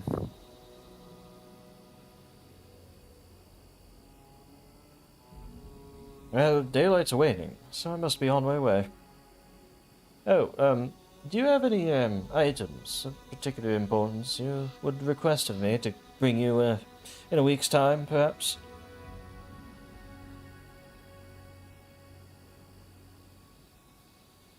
If not, I'll just get a smorgasbord of items I think you might find useful in your endeavors here. I can't particularly think of anything. Have you spoken with people in the village to see if there's any shortages? Yes, though I can't quite help with many things. I've only got one wagon, so I'm not going to laden it down with grain or wine or something like that. I deal in smaller things, luxury goods and the like. Things you can't easily acquire here in town. Magical items, even. I don't have anything in particular, but can you record your journey as you travel and tell us about it once you return? That I will. If you're able to get through and only you due to your companion, I suppose asking you to request aid from outside wouldn't do any good. I can tell you, I can talk to them about it, sure. I'm not a representative of this place. Maybe they won't even believe me. I'm just some traveling salesman, after all. Not some important person to them. Our original intent in heading out, I don't recall if we shared it with you, was that we were trying to reach Fortress of Karahai. Well, I'll let you know. We were going to request aid, but that may not be possible, but at the very least, perhaps they could be informed of what's going on. Perhaps so. I'll make sure to spread the word. And if you cannot get through the fog, I imagine you're always welcome in Willowshore. Well, I felt welcome today. Very well. I Stay safe.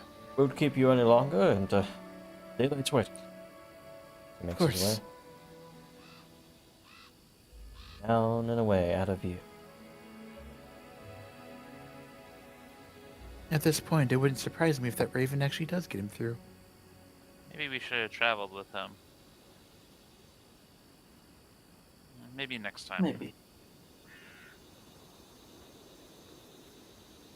I almost feel like there's more to him than meets the eye. Or maybe it's just that raven.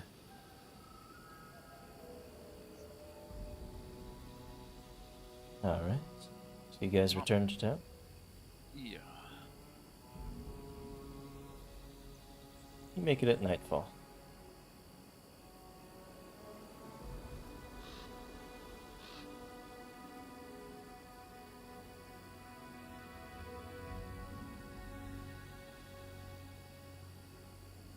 Use the vortex.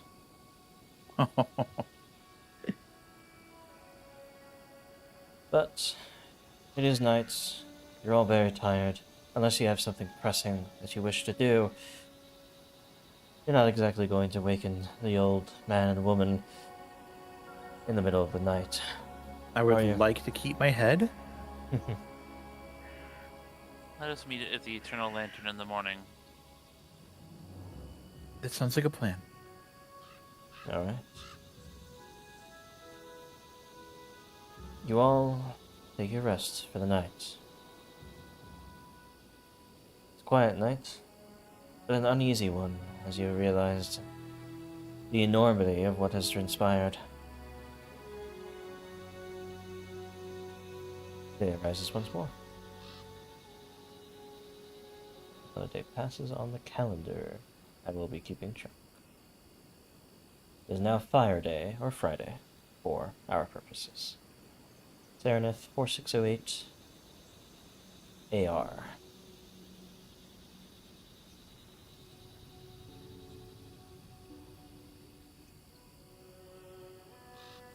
You mind if we take a quick break? Yeah, we can take a break now. Thank you. We'll be back in 5 minutes to finish things up for the day. We'll be back in 5. Oops, that's the outro.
Oh, there we go. We're back. We have everyone here. Chris is not back to his desk yet. Oh, okay. Give him like 20 seconds. Yeah, one sec.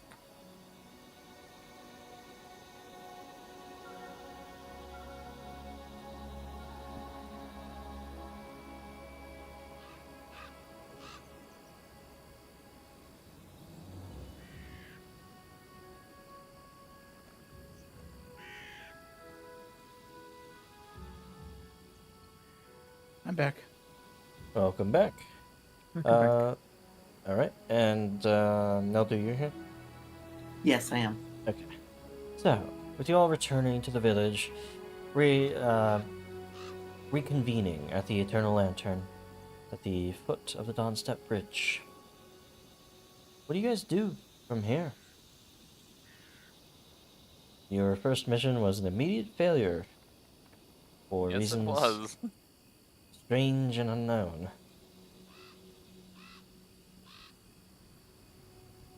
I am kind of at a loss of how to continue. Not a problem. We will go speak to the old man. Old Matsuki? Old Matsuki. We should at least report on this.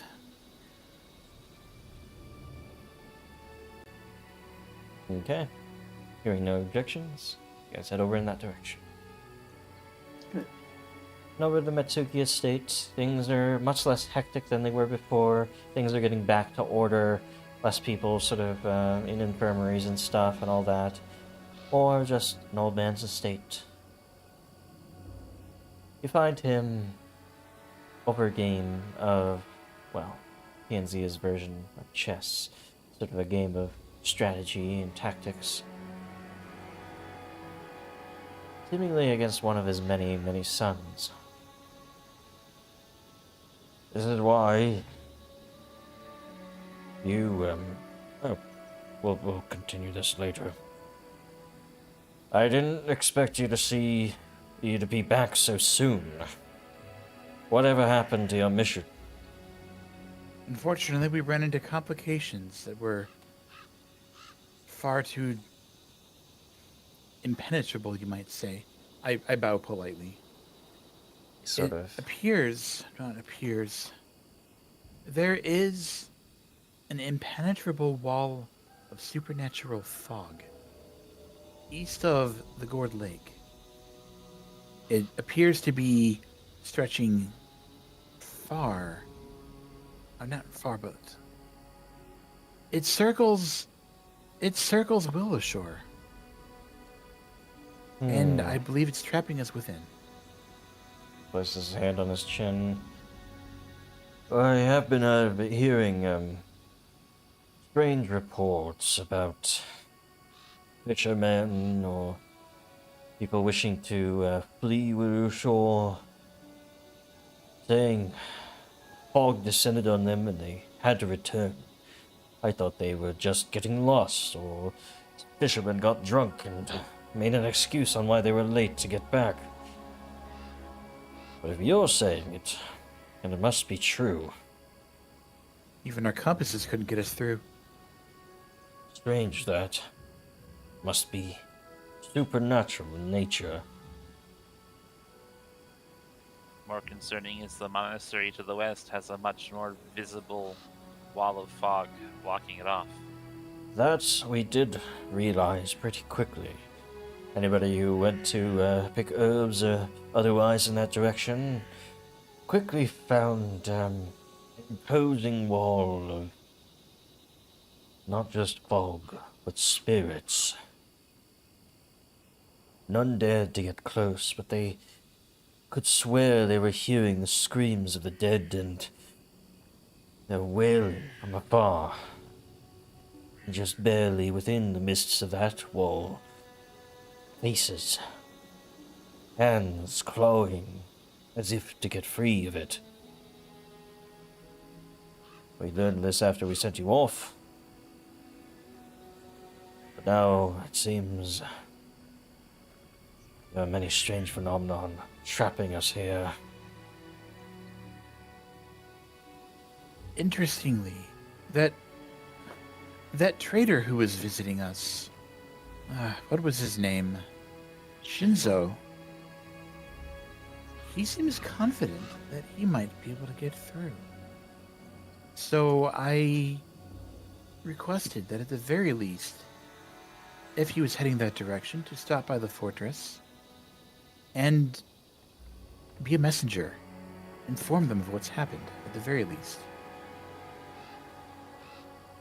Well, we'll see how that goes. He is beholden to no one. He's an outsider. I wouldn't trust him. And if he has some way to get through the fog, even less then. Has he visited the village before now? I have never seen him before, no. Keep an eye on him. Though, don't run him out of town. If he can cross this border, he might prove useful, especially to you. The town can't provide everything, but maybe he can fill in the gaps. Magical I items. was thinking the that same, such. yes. I would say, trust him for now. He's the least of our worries.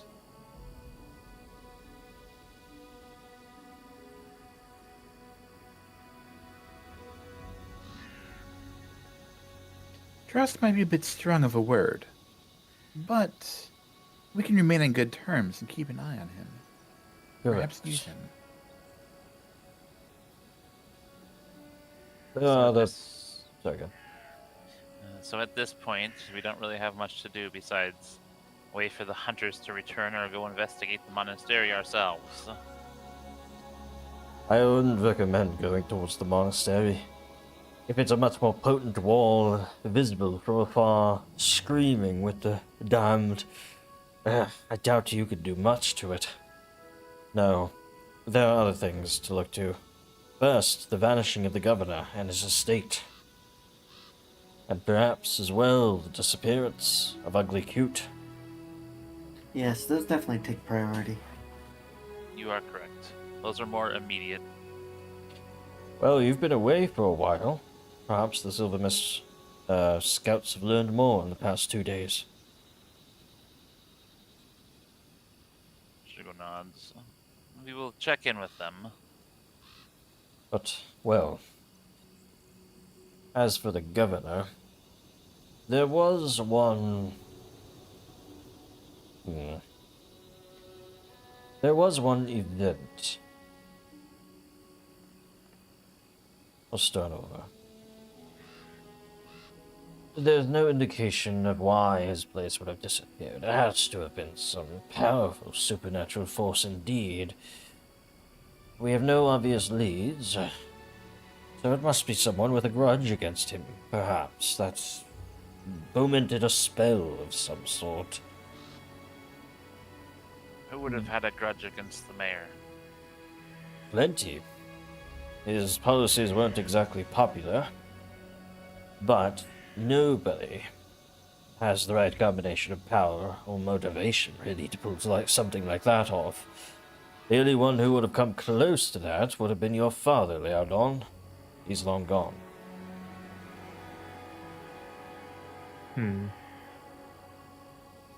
But there was something that happened, at the end of the previous year, in fact. You would have remembered this when Governor Hay had some fugitives arrested.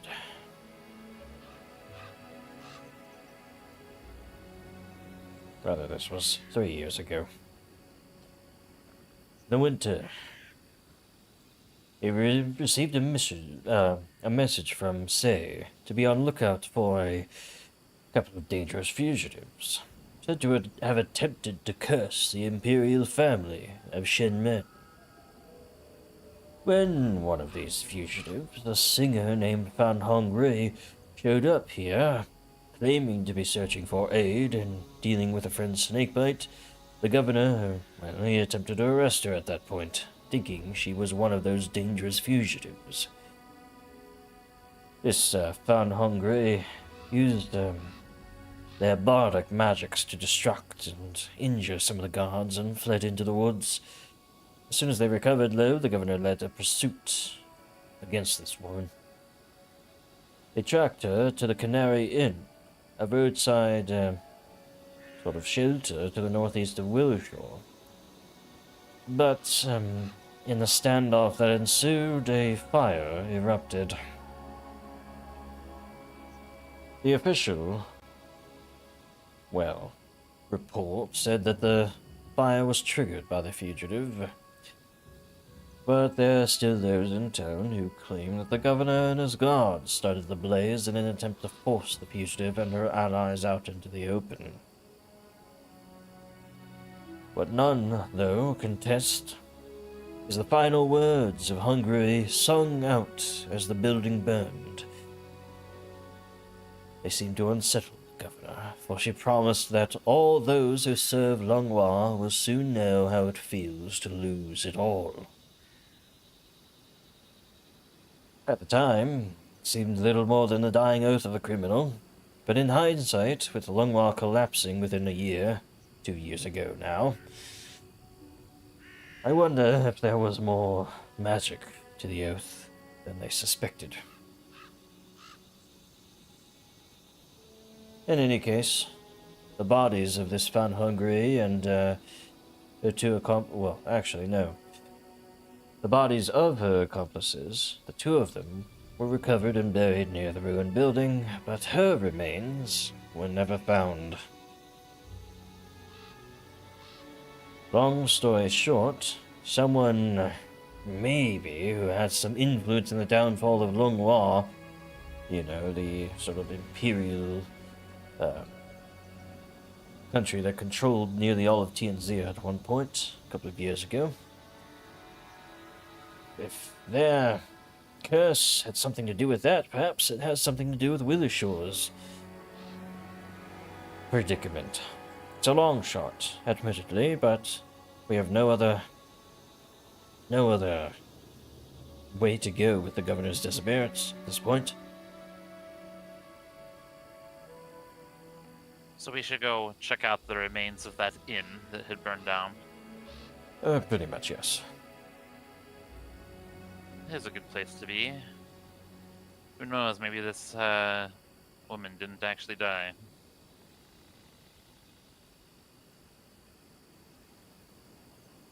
Well, Or if she did, perhaps she haunts it. if she does haunt the place, perhaps it would be a good idea to deal with it. Either way, something to look into. It could be that the inn is on the other side of this wall of fog, too, and then, in that case, we know that Governor Hayes' disappearance has nothing to do with it. But it's worth a shot. He will, mark on your map here. It would be, up here at the confluence of these two roads. That would either be on the other side of the fog or just within. Only one way to find out. That is correct. And, We'll have to follow the roads north then. yes, if you say it as it is, you either want to cross the whole mountain, which will take you a long time, or just follow the Duyo up. Should be some old trails that lead over crossing through the forest there. I would certainly prefer the trails than crossing that mountain again. Of course. Well then, that's all I really have for you at this point. Maybe some other people, as they're gathering their bearings, might need some help with repairs and otherwise. If you find yourself at a loss of what to do, maybe ask around. Someone's bound to need some help.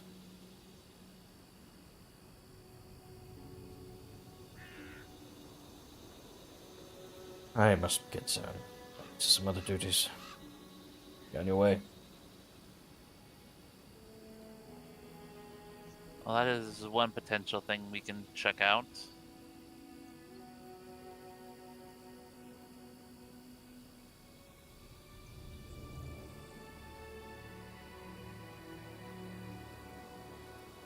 actually be playing Willowshore's music here. There we go. But you have a little bit of time. What do you guys do?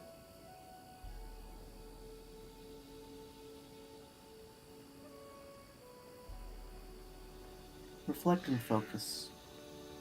Think about our next steps. There's nothing Bowser needs to buy, so he'll be focusing. Okay.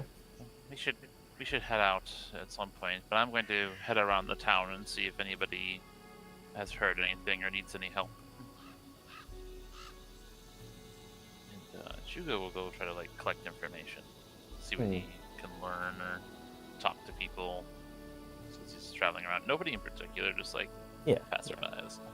Well, as you step out of the estate here, almost immediately, you overhear an argument. Well, how am I going to turn the wheels of the milling house without livestock or bulls to turn it? The other man, sort of in a wicker hat, not unlike Shinzo's.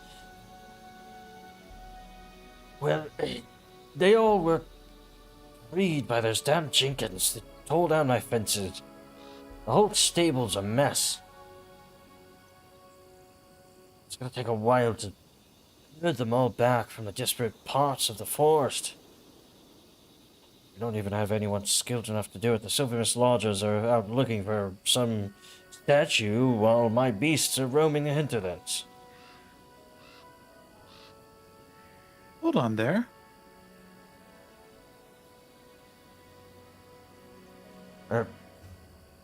I don't have time for this. The other man sort of rushes off. Yes? Could you run that by us, please? Your livestock. They all fled. It's because the fences are down. Because those downed creatures. I don't have enough hands on deck to fix the fences, nor do I have people that can run out and get the livestock back before they get themselves killed or drowned in some river somewhere. I swear those beasts don't know how to live without us. You know, if we're looking for some way to help the village... Shugo, you're good at tracking, aren't you? I can try to go find the animals if you think this is worth the time.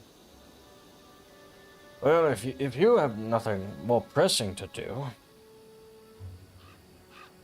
it'll take you a while, of course, but I'd gladly accept your help. And if one of you is good at fixing things, mending fences, perhaps, that also needs to be done. I don't have much to I give, can certainly... I can apply my talents for that, at least. Bazin and the add-on, why don't you help here, and I can go out with Yuga and find these animals. That sounds good. Sure. Okay. You guys have a quest. Fixing the ranch. It is something that will take a couple of days to do. Because each skill check, you're taking a couple of hours to go around fixing fences, finding livestock, stuff like that. So it's something sort of to do in downtime. It's not a pressing matter either, compared to maybe some other things. It's up to you to decide what is more important, what your characters would think is more important at the moment. Well, Shugo wants to keep going after figuring out where Ugly Cute is and solving the issue, but the stability of the town is also probably very important. Mm-hmm. Yeah, that was the mill, right? It's the stables. Well, the mill's having trouble because they don't have a bolt to turn the cranks, but... I will say, Shugo, you did hear from Old Metsuki that the Silvermist Lodge people may have found more information after the 2 days you've been away. Yep, he's gonna go check with them as well at some point soon. Okay. So, before you get involved in the stables for the moment, you do go find Sumika once more at the Silvermist Lodge, and she perks up at your approach. I didn't think you'd get back so soon, but I don't have Did we? very good news to give you. I know why you're here, of course, for Ugly Cute. The fact is, there's been no tracks, no sight of him. We've scoured the outskirts of the town. We simply cannot find where the cute went. We've even tried the old trick of going back to the home of the quarry, Spidergate, with the little plinth there, but its tracks end quickly once it goes to the water.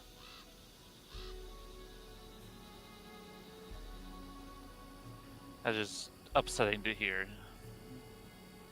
I don't mean to upset you, but No, there are other things that need to be done that we should focus on first. As much as I would like to find Ugly Cute, and Ugly Cute would help the village a lot, I understand that it may be a lost cause at this point well, in time. I worry for him. Do you have any ideas? Any inkling, perhaps? Yourself, have you thought on this? Where would Ugly Cute go?